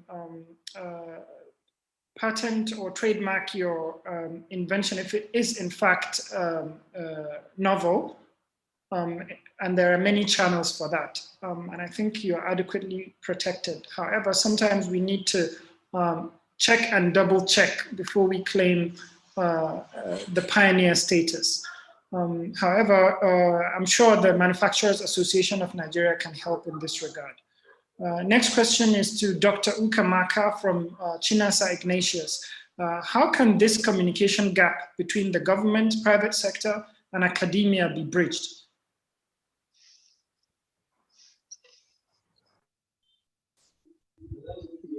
Okay, so I think I've answered. I think I've answered that question after I saw it on the chat room. I was talking about the three helix concept collaboration, a partnership in which the government, the academia, and industry, we intentionally come together, to chart a way forward, to put a strategy in place and implement it on how the academia will do research and development, and how the private sector will use the outcome of the R&D, and how the government and other support and other donors will support and fund the R&D. So it has to be in the first instance a policy, that we make such a concept to work. So the gap cannot be bridged without coming together and without believing in ourselves that this is what we can do and we're going to do it. The people in R&D have to be given some incentives and also be motivated, because the brain drain we are having, some of our Nigerians go out and they stand out. Look at what happened to vaccines. The Pfizer vaccine person is a Nigerian. Why did the person leave the country? It's because the person either is frustrated or something that made him to leave. So we have to motivate our people, but there has to be a strategy in place. If there's no strategy in place, if there's no plan in place to do it, we can't do it. So that gap has to be bridged by first of all, having a plan in place to bridge it and then implement the plan. Thank you very much. Fantastic, thanks very much.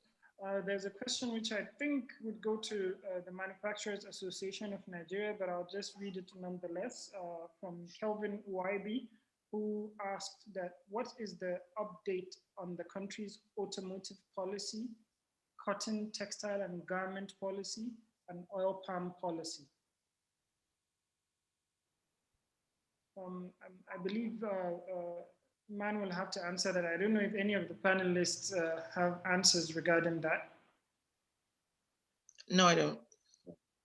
No, okay. I think those are all our questions for now.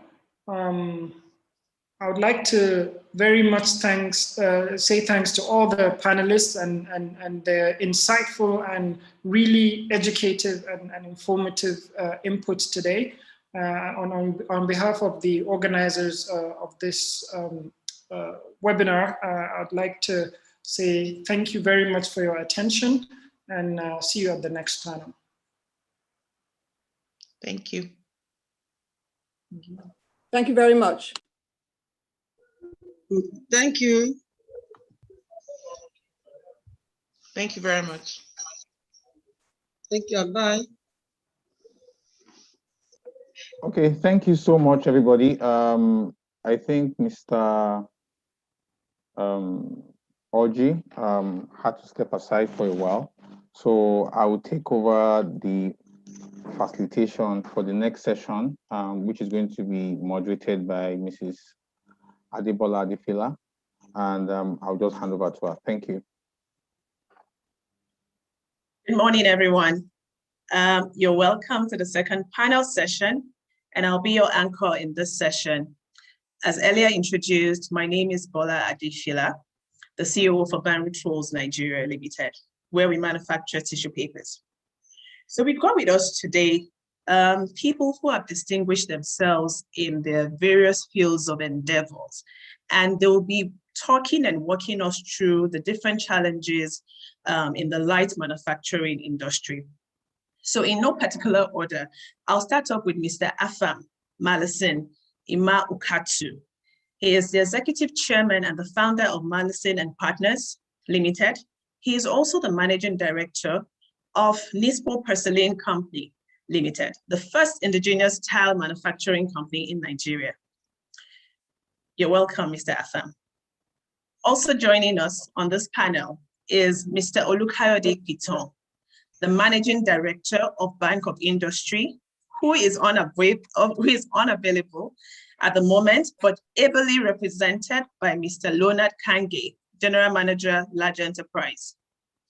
And last but not the least is Mr. Femi Awofala, Lead Partner, Brickstone Africa, and Facilitator, Manufacturing and Mining Policy Commission, NESG. You're all very welcome. Welcome, everyone. Thank you, thank you, thank you. So as we all know, and as earlier highlighted in Engineer Masood Ahmed's welcome address, that manufacturing is a bedrock and driving force of any thriving economy. So we therefore, as a people, as a country, need manufacturing to be competitive by soliciting the help of key sector players, the policymakers, the regulators, and the captains of industry to help us change the narratives, particularly with the enactment of AfCFTA. So the question for us today is, where are we now? And where do we hope to be in another decade? So I'd like to open the discussion, first of all, with Mr. Afam. So my question to you are in three folds. First, can you share with us what your challenges are? And secondly, what do you think the government can do better? And lastly, how have you been making a success from your business? Mr. Afam, please. Thank you. Good afternoon. Honorable Minister for Industry, Trade and Investment, Otumba Adebayo, President of Manufacturing Association of Nigeria, Engineer Masood Ahmed, the organizers of today's topic, IFC, the Foreign Commonwealth Development Office, and moderators. I would like to start with 1 year after COVID. Really, we have faced a lot of challenges in manufacturing, basically because we were not ready for what come over us. The pandemic has been a strong issue all over the world. In the industry we are into, we are facing a lot of challenges. The human capital is a big problem in Nigeria. Then people not take ownership of the businesses is another factor that we have been fighting over years. Then the infrastructures that is not in place, the bad roads, and also backward integrations. We are unable to take our goods from our mining sites each time that we have issues with our trucks. Then one of the highest problems we face on daily basis is on seriousness of personnel. So we really don't know where and how we can manage this factors. We try as much as possible to go into leasing of our equipment to some miners to mine for us, and we take delivery. But still, it's not working out. But we cannot say that we are out of business, even with all the challenges, because we are up to it. We can't go out with these challenges we have faced over years. So what we do, and we are still on it, is to put training in place to keep training our personnel and see how they can get better. We are still talking, how can we get a reduction on gas prices? In our own industry, cost of our production is almost 50% in terms of cost of energy.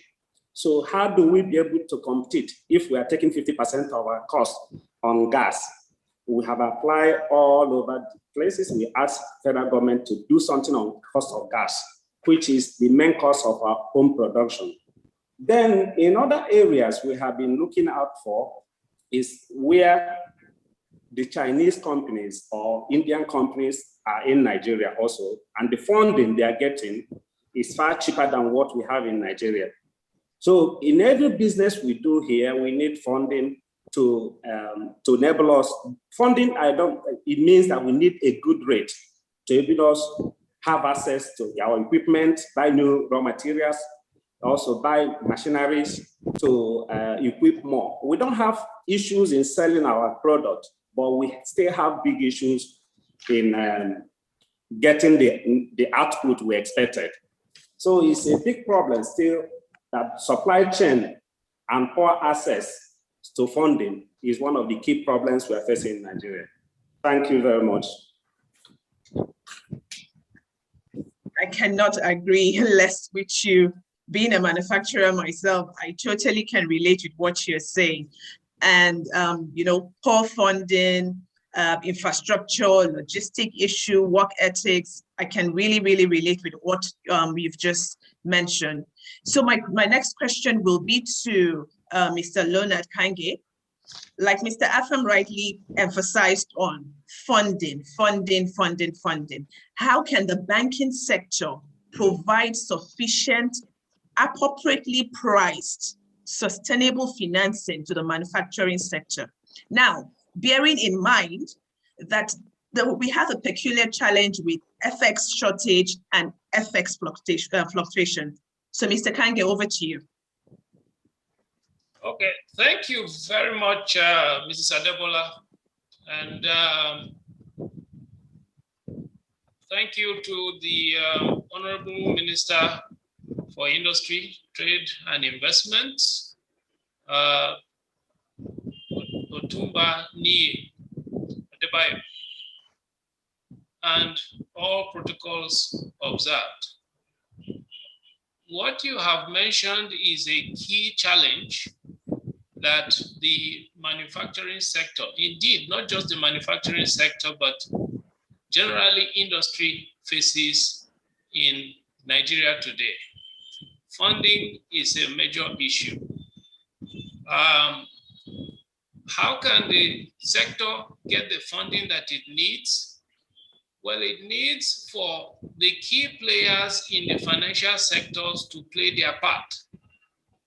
We have the banking sector, which consists of the deposit money banks, and we have the development banks as well.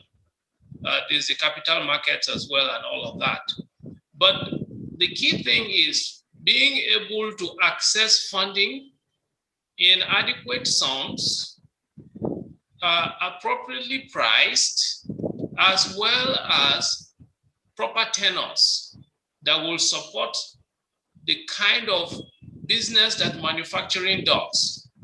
And that is where Bank of Industry comes in. As you know, the Bank of Industry is the implementing agency for the federal government's policy with respect to industry.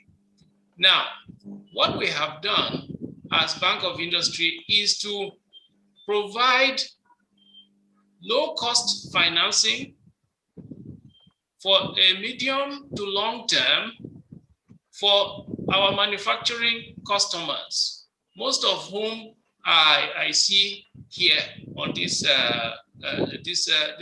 session. And how are we able to do that?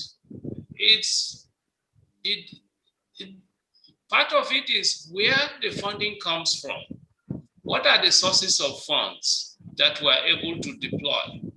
First one is we get funding from our own owners, the federal government, through the Central Bank of Nigeria, as well as the Ministry of Finance. There are so many intervention funds that we manage. These intervention funds are available for a longer period, sometimes up to 9 years. Interest rates range from 9% to 5%. And with that kind of funding, manufacturing is able to be supported. Because if you look at the average situation in the country today, interest rates are in the regions of about 17, 18, sometimes up to 20, 21%. And even when you find it, what is the tenor that you are able to get? Sometimes 2 years. I think about 54% of the average deposit loans of the banking sector today is in less than 1 year loans, because Nigeria is mostly a trading environment. And so that is where most of the money has gone. Now you take a typical manufacturing company that needs to maybe buy new equipment or set up a new production line, and they require funding to do that.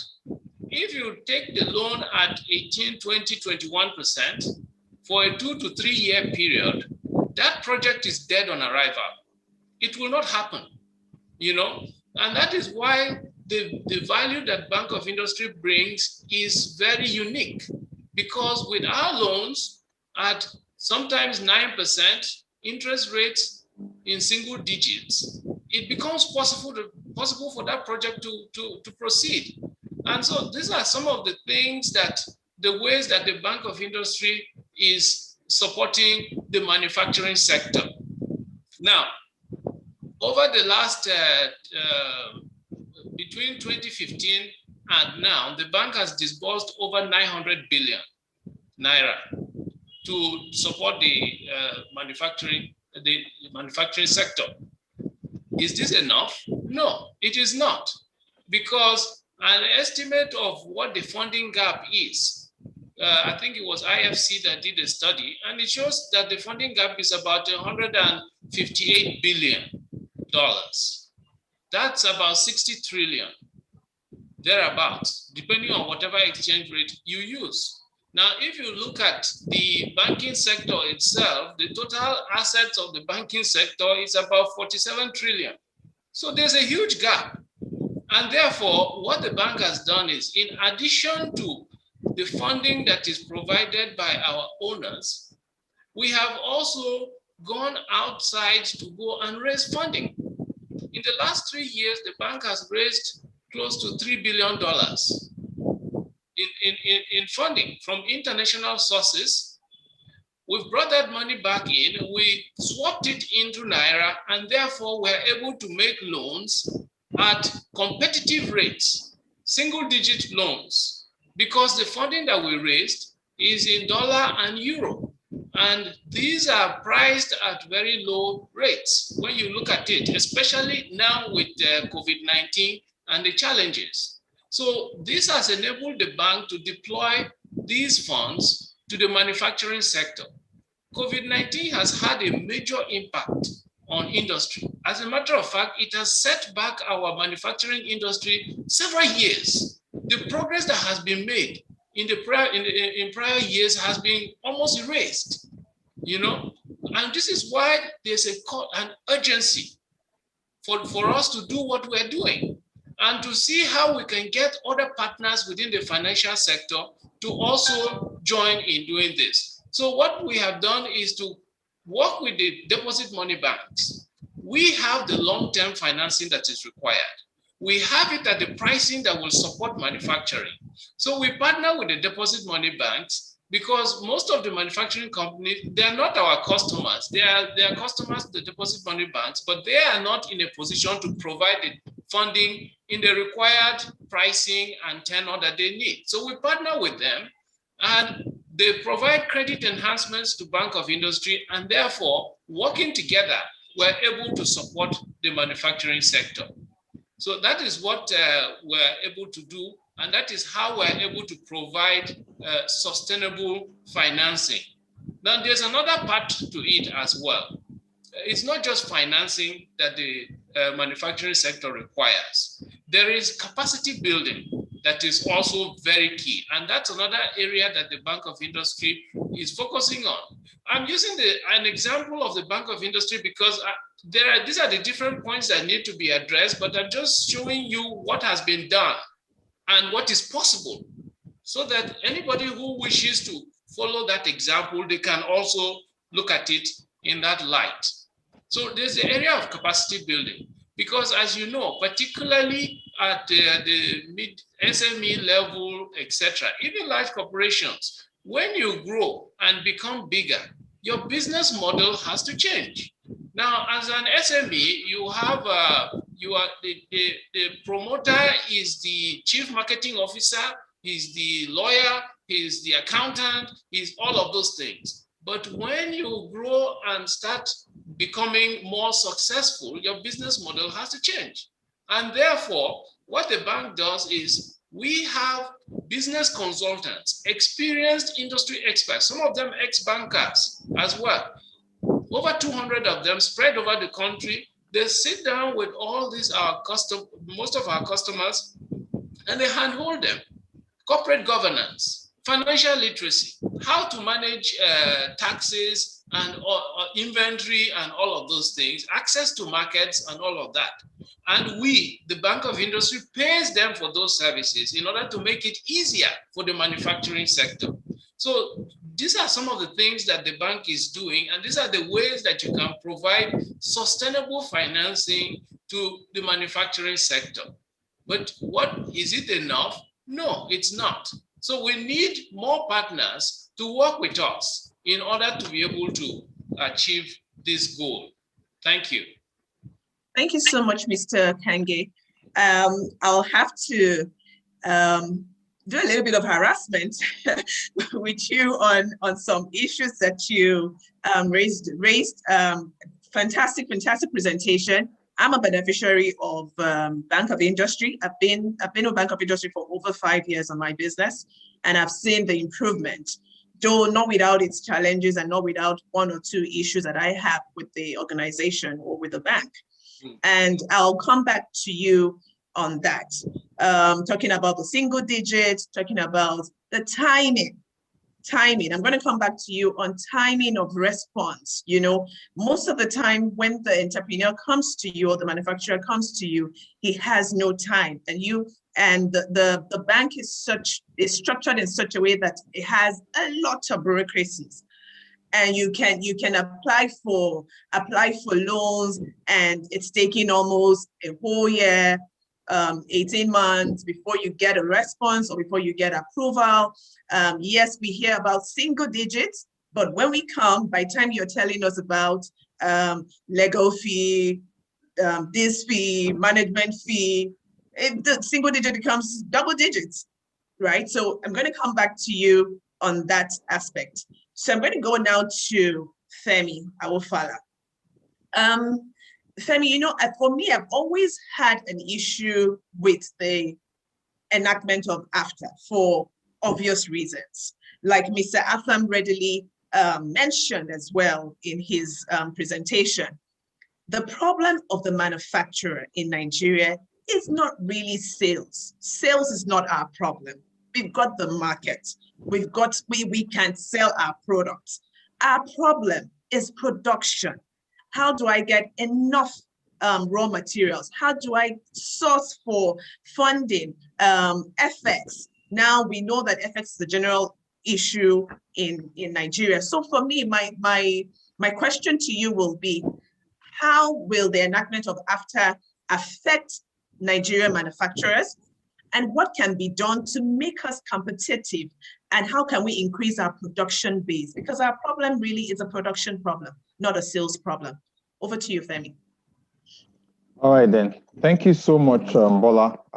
Really appreciate the question. I will stand on existing protocols. One key thing you've mentioned is the fact that the African Continental Free Trade Area, which was ratified in November 2020, basically establishes a single market for goods and services across 45 countries in Africa, allowing for free movement of business travelers, investment, and also a unified custom union to streamline trade in the continent. I think one of the biggest rationale for AfCFTA in happening is because Africa has always tried to export its commodities out of Africa into European markets or Asian markets, and it was a clear there was a clear gap in the fact that if we export within the African region, that will incentivize us to do our roads. So you can have a Lagos to Calabar, or sorry, a Lagos to Benin or a Lagos to Accra road network that allows trade, to happen, much more. You have more connecting air flights.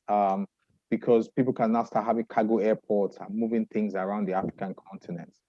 But that being said, coming to Nigeria, and also it was also estimated that the quantum of trade that can happen within African countries, say for example Lagos, Nigeria, South Africa, Nigeria, Kenya, is huge, and it will also help our currencies because we don't have to be dependent on the dollar in itself. So there's so much advantages towards that. But I hear you regarding the Nigerian manufacturer in light of the AfCFTA in itself.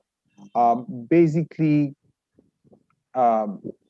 definitely there's a gap in the market in terms of supplies. There's demand because Nigeria itself is a demand base because our population, we have young people, and we have the consumers to actually consume, these manufactured products. Both if it's consumer product or industrial product, we have the consumption base. AfCFTA will only just bring to us more reason for us to take advantage of the opportunity to export to other African markets, number one. It could also bring to us competitiveness in terms of, yes, other goods and services will come into the country. So far, they have the right quality standards or quality levels in itself. And that competitiveness may also create the kind of competitive tension a number of manufacturers may need to basically allow them to compete favorably. Now, one of the key drivers for you to keep producing, right, is raw materials. So starting from raw material in itself, there is strong emphasis on backward integration, which has been mentioned by Dr. Mansour at the beginning and also mentioned by the Honorable Minister in itself. And that is the first spaces we will start from to make manufacturers happen, to make manufacturing production happen. We all know the current pressures on FX in itself, and we can't keep importing raw materials. Now, I must also say that not all industries can have locally sourced raw materials. Some industries, some systems or technologies or equipment are already configured for imported raw materials. So those configurations will have to find ways to see if they can still secure locally or even become the local supplier and move up the value chain themselves if they see this as a viable industry in itself. I will also mention one thing around governments mentioned about building enterprise centers. My view is that, yes, that's a good thing, but I remember we've had a number of, we've tried this before in so many regimes in itself. One of the reasons why it has not worked is because the shared infrastructure for transportation was missing. So for example, you locate an enterprise center or a free trade zone right in the middle of a landlocked location like Benue, a waterlogged location like a Benue, or let's pick a Jigawa or something, whereby you don't have access beyond road transportation to moving goods and services out of the space. So you can have a lot of industries produce leather and textile, but they want to try and move it down to Lagos, Nigeria, or move it down to Calabar, or even go up north to Kano. They have to go by road. So one of the things we as a thematic group and also a policy commission is looking at is having shared infrastructure, especially the mobility aspects, whereby not just by road, but having things like, cargo airports, having things like normal, inland ports, no matter how small they are, even inland waterways. I remember there was a time where we needed to dredge the Niger River, whereby you could actually, ferry or carry goods and services up to the middle belt through the Lokoja or the Niger River. But I don't think that project has been done. So my own view is free trade zones, enterprise zones, we have had a number of them from Calabar Free Trade Zone. Its port is not yet dredged to the level. On Free Trade Zone, yes, it's doing well, but it's focused on oil and gas. Tinapa, Lokoja, Olokola, and a number of them. One of their key limitations is the fact that, yes, they want to produce the light industrial because they are actually they were actually purposely set up, to address this light industrial industries. But however, it has been a challenge because, yes, you can relocate your plant to that area. Yes, you might have low taxes and things, but however, you are getting your raw materials from a Lagos port and you are going to truck it down to this free trade zone or enterprise zone. You're going to produce your goods and services. You have to truck it again through customs and all these other people harassing you on the way back to your customers.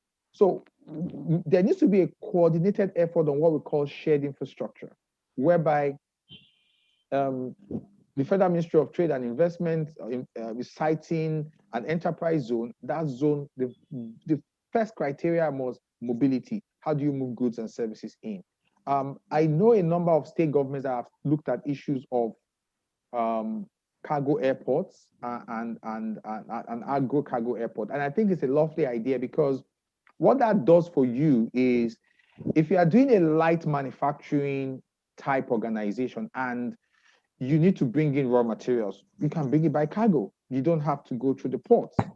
There are big cargo planes now that can carry chemicals, that can carry lots of other raw materials, especially in the food business or also in the paper business too.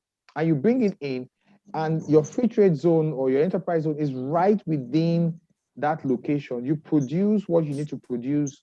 You get your staff in and everything, and you ship it out again. There have been so much of lip service regarding ports, that is seaports itself. Apart from the Lagos port and the Onne port, there are really no other functional existing port that manufacturers can depend on for raw material. So that has been the number one requirement. So there needs to be a strategy whereby there's going to be a level of shared infrastructure. Now, there are some existing ports that are planned in itself. It's important for the government to look at a kind of a partnership whereby they can hasten the port's development, and with these, you can have in and out of services. The second thing is human capital. Yes, production is key. Yeah, you can get all the financing you need, but you need the right people who can actually operate the equipment. Time and time again, we find Chinese companies or Indian companies come to Nigeria. Yes, they have the expertise and things, but lenders are always more willing, to lend to these people, not because of anything, but because they see their rigor and their resilience towards their operations in terms of what you call daily operations and operations regarding the processes, logistics, and things. And there needs to be a kind of skill advancement, especially in the logistics aspect, in production, warehousing, whereby you can actually hire the right people to manage this. Because at the end of the day, you can receive all the financing you need, but if you are being managed by the wrong set of people, you are just putting your money in the drain. The third aspect of things, which I will also mention, is not necessarily access to finance, but for the country to have what you call ecosystems. So in developing the light manufacturing industries, there needs to be an ecosystem approach. For example, oil palm. If you pick oil palm as a value chain and an ecosystem, there's a group of people responsible for the upstream, which is planting the oil palm itself, right? Moving down the downstream, there are other groups of people responsible for using this oil palm to produce soap, vegetable oil, palm oil, and other products in itself. Now, what we have is that we are all working in silos, whereby the raw material guy is under the Ministry of Agriculture and he's doing his own thing. The guy doing the processing is processing and is doing approval with NAFDAC and is interfacing the Ministry of Trade and Investment and is doing his thing. However, I see a situation whereby there needs to be a holistic capacity around ecosystems. Let's take another ecosystem like the paper industry, whereby you have your normal paper coming from cotton or pulp. You have other chemicals you use into it. Some people are using that paper to do normal stationaries and books and exercise books. Other people are using the paper to do tissue or rolls and things. Now, some industries are so intensive on the downstream, whereby they are using the raw material of the upstream, but time and time again, it's now seen that, oh, you know what, these guys there are about 200 players in this downstream. There are very few players in the upstream, even if it is almost zero. There's clearly a need for us to invest more in the upstream aspect. So for example, like a recycling plant, yeah, you know, even though it's a private sector-led initiative, but however, to grow that paper value chain, you need to now intensify effort on the upstream. I pick another, which is aluminum smelting, right? You have your normal roofing sheets, your normal aluminum, and all these are gotten from a smelter plant, you know, through bauxite and things. There are times where that smelter plant or bauxite raw material is being driven by the Ministry of Mines and Steel. However, the Ministry of Trade and Investment wants aluminum to happen, right? He wants roofing sheets to happen and things. But when he looks at the statistics, he sees that almost all the 1,000 aluminum roofing sheet guys, they bring in coils abroad. So when you see these gaps, right, it's not just okay for us to provide that, okay, the private sector should go do it. Yes, but we now need to run financing programs, investment programs. You know what? We need to improve our upstream activities in the aluminum space, because we can see that these guys in the light manufacturing are ready to take up these aluminum coils and run with it. So there needs to be that synergy in terms of working as ecosystems, right? It's one of the greatest things that helped, you know, the likes of Morocco, as Mr. Oji mentioned, is the fact that there's data, and that's the fourth thing, which is basically getting the right data in the manufacturing space. I know the UNDP, or sorry, UNIDO has a data program in Africa. I don't know how much involvement that has done, but we need to generate our own ingrown data room that provides, you know, market entry intelligence for investors. So for example, I mentioned the aluminum space. You know, there should be a website that tells you that, you know what, there are over 6,000 or 8,000 aluminum rolling companies in Nigeria that need aluminum rolls, aluminum coils to do aluminum sheets. There are over 400 bakeries in Nigeria that are, you know, using, you know, flour and things like that. You know, when you have this downstream information, right, within the downstream side, that's the light manufacturing side, it allows investors to say, okay, you know what, there's a room here to actually bring the raw material locally. So backward integration is not just lip service. It cannot be done by the existing light manufacturer. So for example, I'm doing light manufacturing, maybe I'm managing ceramic tiles and things, and you're telling me to backward integrate and start going to go into granite and get the granite done. But I'm not set up for that. But if you find some of the players who try to do that, sometimes maybe those projects are too heavy for them and they end up collapsing in itself. So there needs to be high level of heavy industry financing along that upstream level by clear initiatives that are going to bridge these gaps. Once you bridge these gaps in terms of the raw material supply, I can tell you, as Bola said, the demand is in Nigeria, right? I know for a fact that in the paper industry, I know the government wanted to do Iwopin paper mill. It never came up. I mean, it never really functioned and things.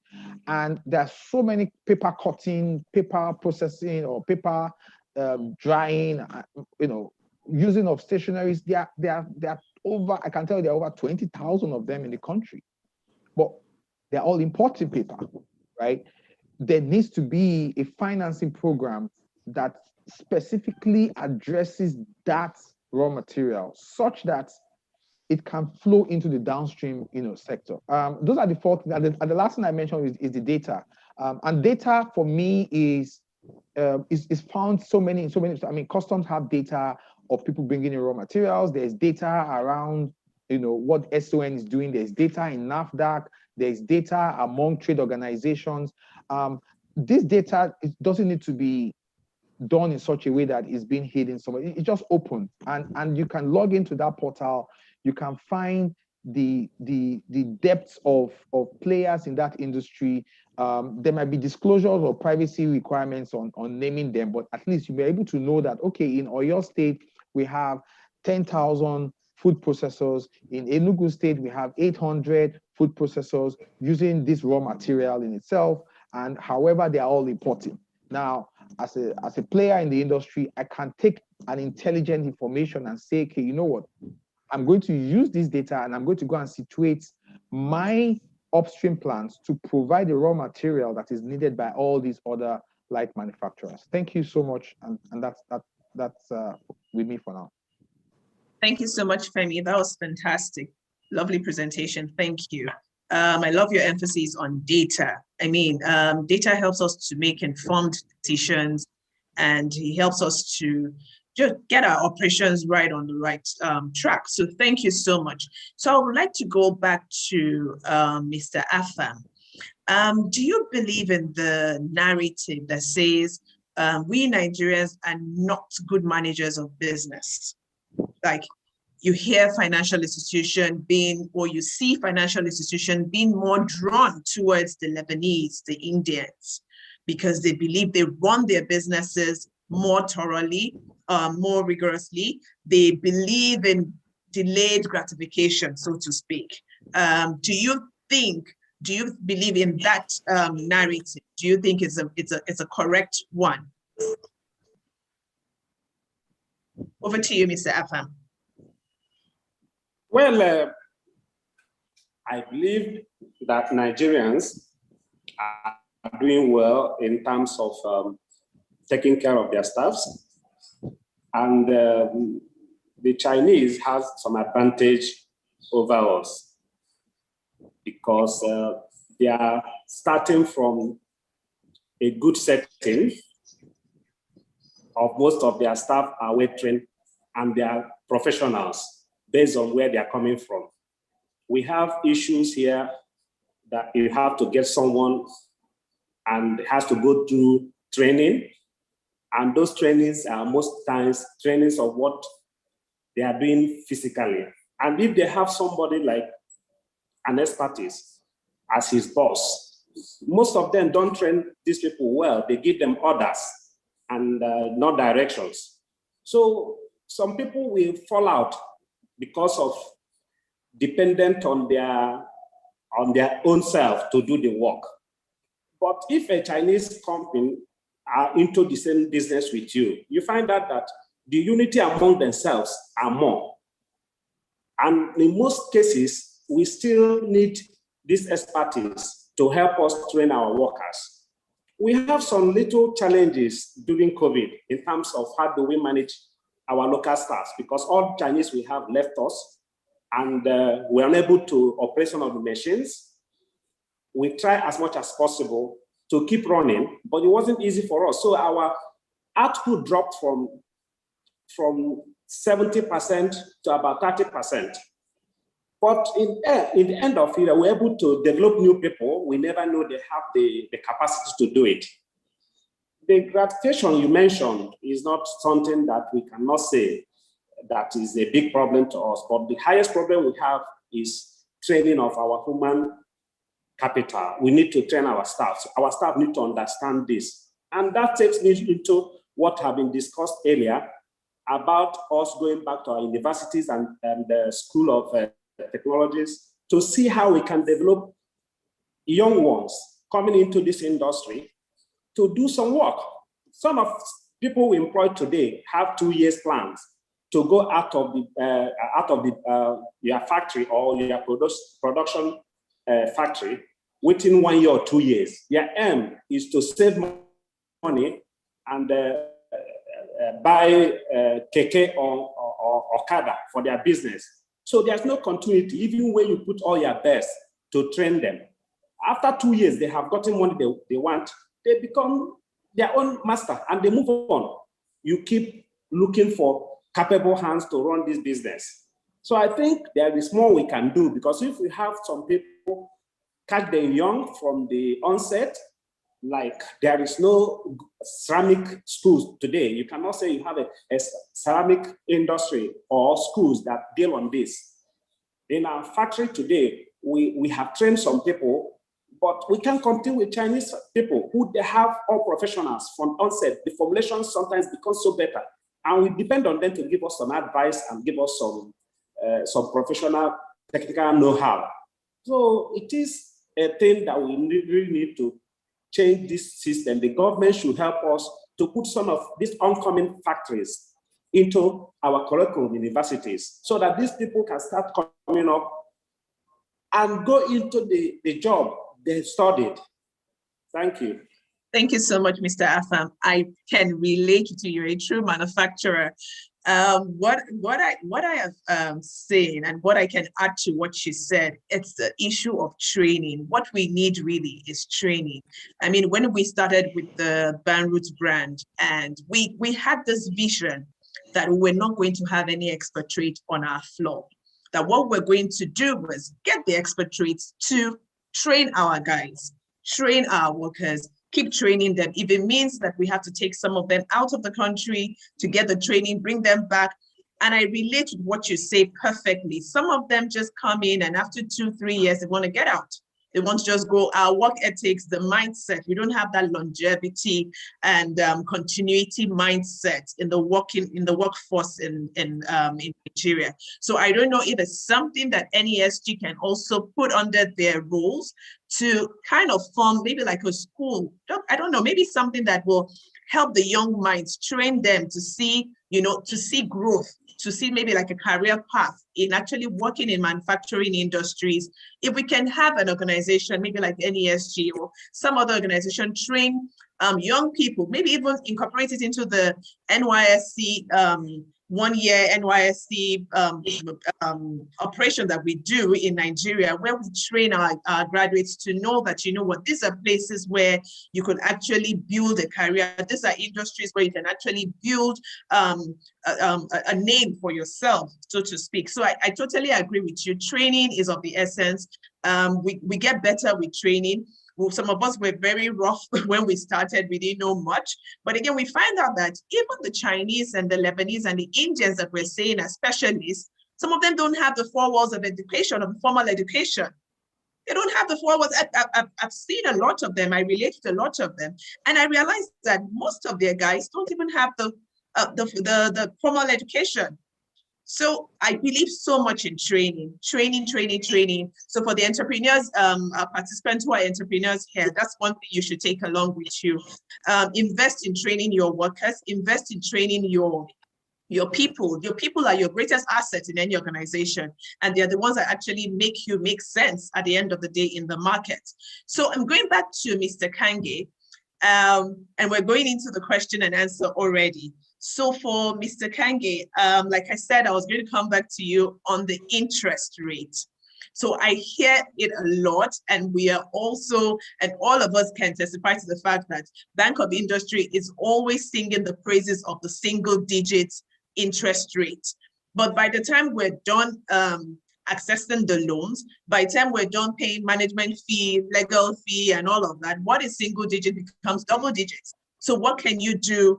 How can you help the manufacturer in this way, making it single digit? If you say 9%, let it all be inclusive 9%. We have a question here also for BOI. It will be important to know the sustainability strategy for your bank in terms of the performance of the companies you fund and how effective they are with respect to repayments, particularly with COVID-19 challenges. Over to you, Mr. Kange.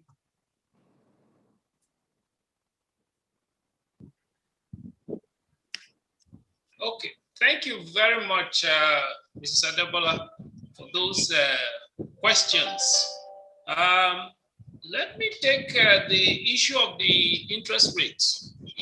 That's the first one that you asked.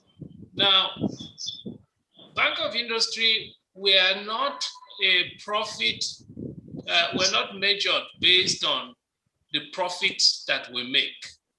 We're measured based on the impact.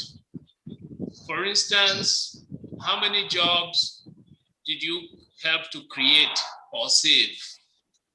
How many customers that you supported are sourcing their raw materials locally?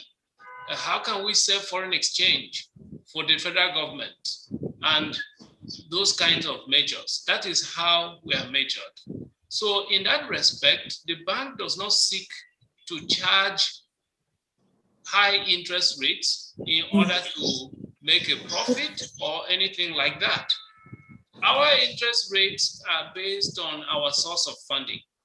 As I mentioned earlier, we have different sources of funding. Some are from the federal government, the Central Bank of Nigeria, the Federal Ministry of Finance, through our supervisory ministry, the Federal Ministry of Industry, Trade and Investment. They have been very supportive in that. The Honorable Minister has been very supportive in ensuring that we get what is required. Now, that funding comes at a particular pricing. For instance, the central bank funds come at 9%, all in, no fees, nothing. With COVID-19, the federal government implemented a lot of initiatives. The Honorable Minister went through all that was done in order to support industry and SMEs, etc. So I won't go through all of that. But one of the things that was done is to reduce interest rates on those loans from 9% to 5%. So, and that is all in. And that is what is happening right now as we speak. Those loans are going at 5% all in for 1 year. And then thereafter, depending on how it happens, it might revert to 9%. We started between last year and April last year and March this year, it was at 5%, and then the central bank rolled it over again for another 12 months. So that is available right there. Then the other part is the funding that the bank raised internationally. It has its own costs as well. First, you have the cost of the funding in, let's say, the dollar at prime LIBOR plus 6%. Then once the money comes in, the money is swapped into Naira because most of our customers do their business in Naira. They don't earn foreign exchange. There are a few that earn foreign exchange in the oil and gas sector, etc., but most of them do their business in Naira. So it has to be swapped into Naira. That has a cost as well, and that builds up. So by the time you factor in all of these costs, you're looking at a pricing of 9%, but there is a fee of maybe 1% and then an appraisal fee of another 1%, which takes it to maybe 10, 11, thereabouts, But you will agree, these are not, these are just barely able to cover the cost of those funds. But we're happy to deploy the money. In fact, even now, as we speak, due to the challenges of COVID-19, the bank has reduced its interest rates from 10% to 8%. So our interest rates are going at 8% right now as we speak, just to show you the level of support that the bank is providing through the support of all our stakeholders. So that is why, so when you say that interest rate digits, single digits, etc., we are doing it. It's available. The other aspect of how we are able to deliver this is also working with the subnationals, like the state governments, for instance. We work with about 22 state governments, and we do what is called a matching fund, where we say to them, you bring 50% of the funds, BOI will bring 50% of the funds, and then we'll now match it. In most cases, the governors will say, we don't want any interest rate on our funds. BOI interest rates, sometimes 9%, sometimes 10%. If you now put the two together, the interest rate for that loan is available at 5%. And that is available for on lending to qualifying SMEs and businesses within that state. So that is how we're able to deliver all of this, you know, matching funds, working with partners, etc. So that is how come we are able to do it in that way. Now, the second question, which is what is the sustainability? How are the companies that we support, how are they performing, etc.? The performance has been very, very good. I will give you for instance, our non-performing loan ratio for 2019 was less than 5%. This is much better than the rest of the banking industry. Even as at 2020, our non-performing loan ratio has actually reduced. So the performance is very good. There's a reason why that is happening. We look at it from several angles. When we provide funding to an industry or a company, we don't just provide funding to the company, we provide funding to the entire value chain. So we say to the company, who are your input suppliers? Most of them are MSMEs and etc. Bring them to us, we will fund them at even better terms than you are getting. Who are your output off-takers, your distributors, etc.? Bring them to us. We will fund them as well. So that way, you have a situation where as the company is growing, the suppliers are also growing because they are also enjoying the level of funding that the bank is providing, sometimes at better rates. The distributors who are the off-takers are also growing. So that generates demand and all of that. And that also helps to de-risk the lending, particularly at the SME level. Because when an SME is tied into the value chain, then you have a less risk of default. And those are some of the ways that the bank is able to provide funding and be able to post the kind of non-performing loan ratio that we post as we speak. Thank you. Thank you, Mr. Kange. Like I said earlier on, I'm also a beneficiary of Bank of Industry. Bank of Industry has helped my business grow. And so we have one final question to go, and this will be addressed to Mr. Laoye Jayola. So the question is, how can the NESG help to facilitate the conversation on R&D that brings together the industry, public sector, and academia, such that there's a clear link between research done in the universities and products being manufactured? Over to you, sir. Again, thank you very much. And I wish my colleague, Edna Ambassador Ahmed, is there. Currently, there is an initiative going on between both the private sector, those in academia, and government. Currently, it's going on. Around through the instrumentality of TED Fund, there's an establishment of about 16 different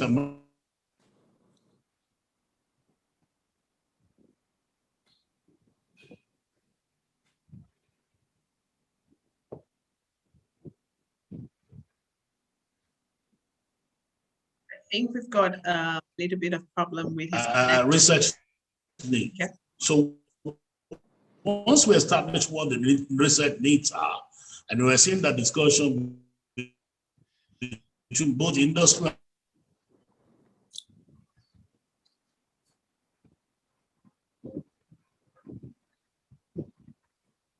Hello?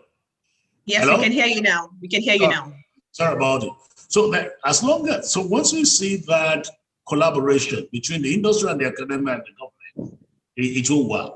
At one of our summits, again, we established an agreement with to set up a triple helix. But you know, there is a mutual distrust between those in academia and those of us in the industry. For the first retreat we had, it wasn't easy. We said, well, their products are not fit for purpose. They'll tell us no, they go on there and win laurels. But one of the things we did at the NESG was that none of us are going to leave this place until we find a way out. So there is something we're working on, but it's slow. In some of their curriculum review, they are beginning to ask us to bring people in the industry to come in and sit with them. I wish the pace were as faster than what we're going through. So if we succeed with universities, our plan is to reach out to those in the board of MDT so that we can bring all of them in. But evidently, all of us have seen the need not only to do the triple helix, but we'll talk about the quadruple helix, where the community must be at the center of it. It is slow, we're having discussion, and it could be a lot faster than it is now. Thank you so much, Mr. Lauye. Thank you so much. So like we've all heard from our panelists and discussions on areas of concern that requires deliberate implementation and also the political will to better make room for manufacturers to not only stay in business, but to be competitive and profitable as well.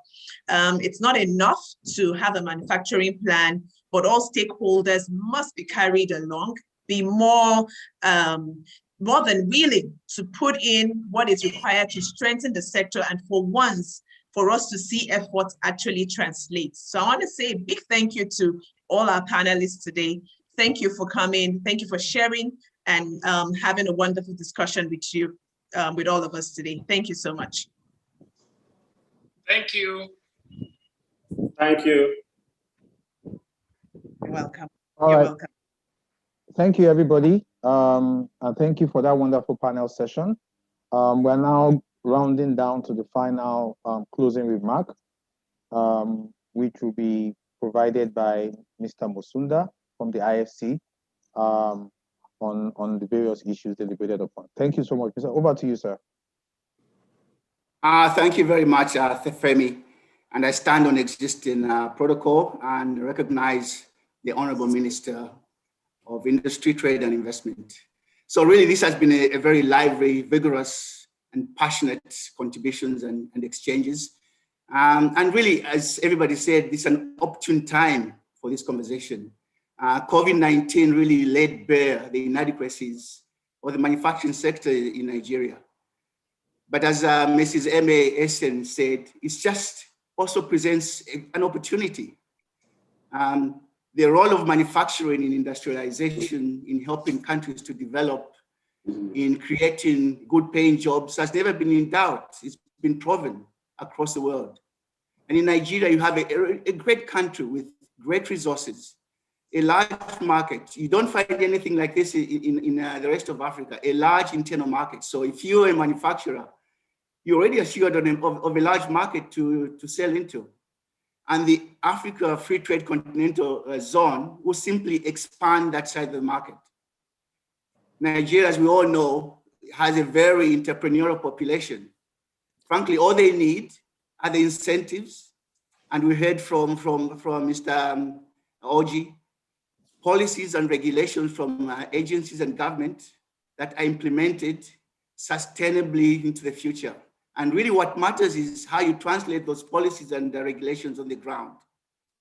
So we've had a lot of issues, power, funding, R&D, logistics, human capital, raw material supply. There are a lot of issues. Now, we're not going to solve everything in one webinar, nor in 2 webinars, but look, it's good to shine a spotlight on these issues. And hopefully government, the agencies will take note and really start putting something concrete on the ground. So next time we have a conversation, we're not really sort of lamenting on what could have done, looking back at the issues, looking forward at the sort of picture where what could be without really having taken any concrete issues. So Again, we heard from BOI, funding is a big ingredient of this. IFC, as you know, is DFI, one of the largest DFIs playing in Nigeria. We are ready to play our part, not only by attending webinars like this one to really share the spotlight and really highlight the issues, but also in what we do in finance in the private sector. So really, let me take this opportunity to thank the Honorable Minister once again for gracing this occasion. Let me also thank the participants. And I know it's taken time off your busy schedules, so thank you very much for attending. And last but not least, let me thank the moderators and the panelists. We couldn't have done this without you. Thank you very much. Thank you so much, Mr. Musunda. Really appreciate this. Starting on existing protocols, we would like to have a group picture by all the panelists. If you can all, if you are still there, just unmute your video so we can see a picture. And I think the comms team will be able to take a group picture for everyone. Yes, okay, that's cool.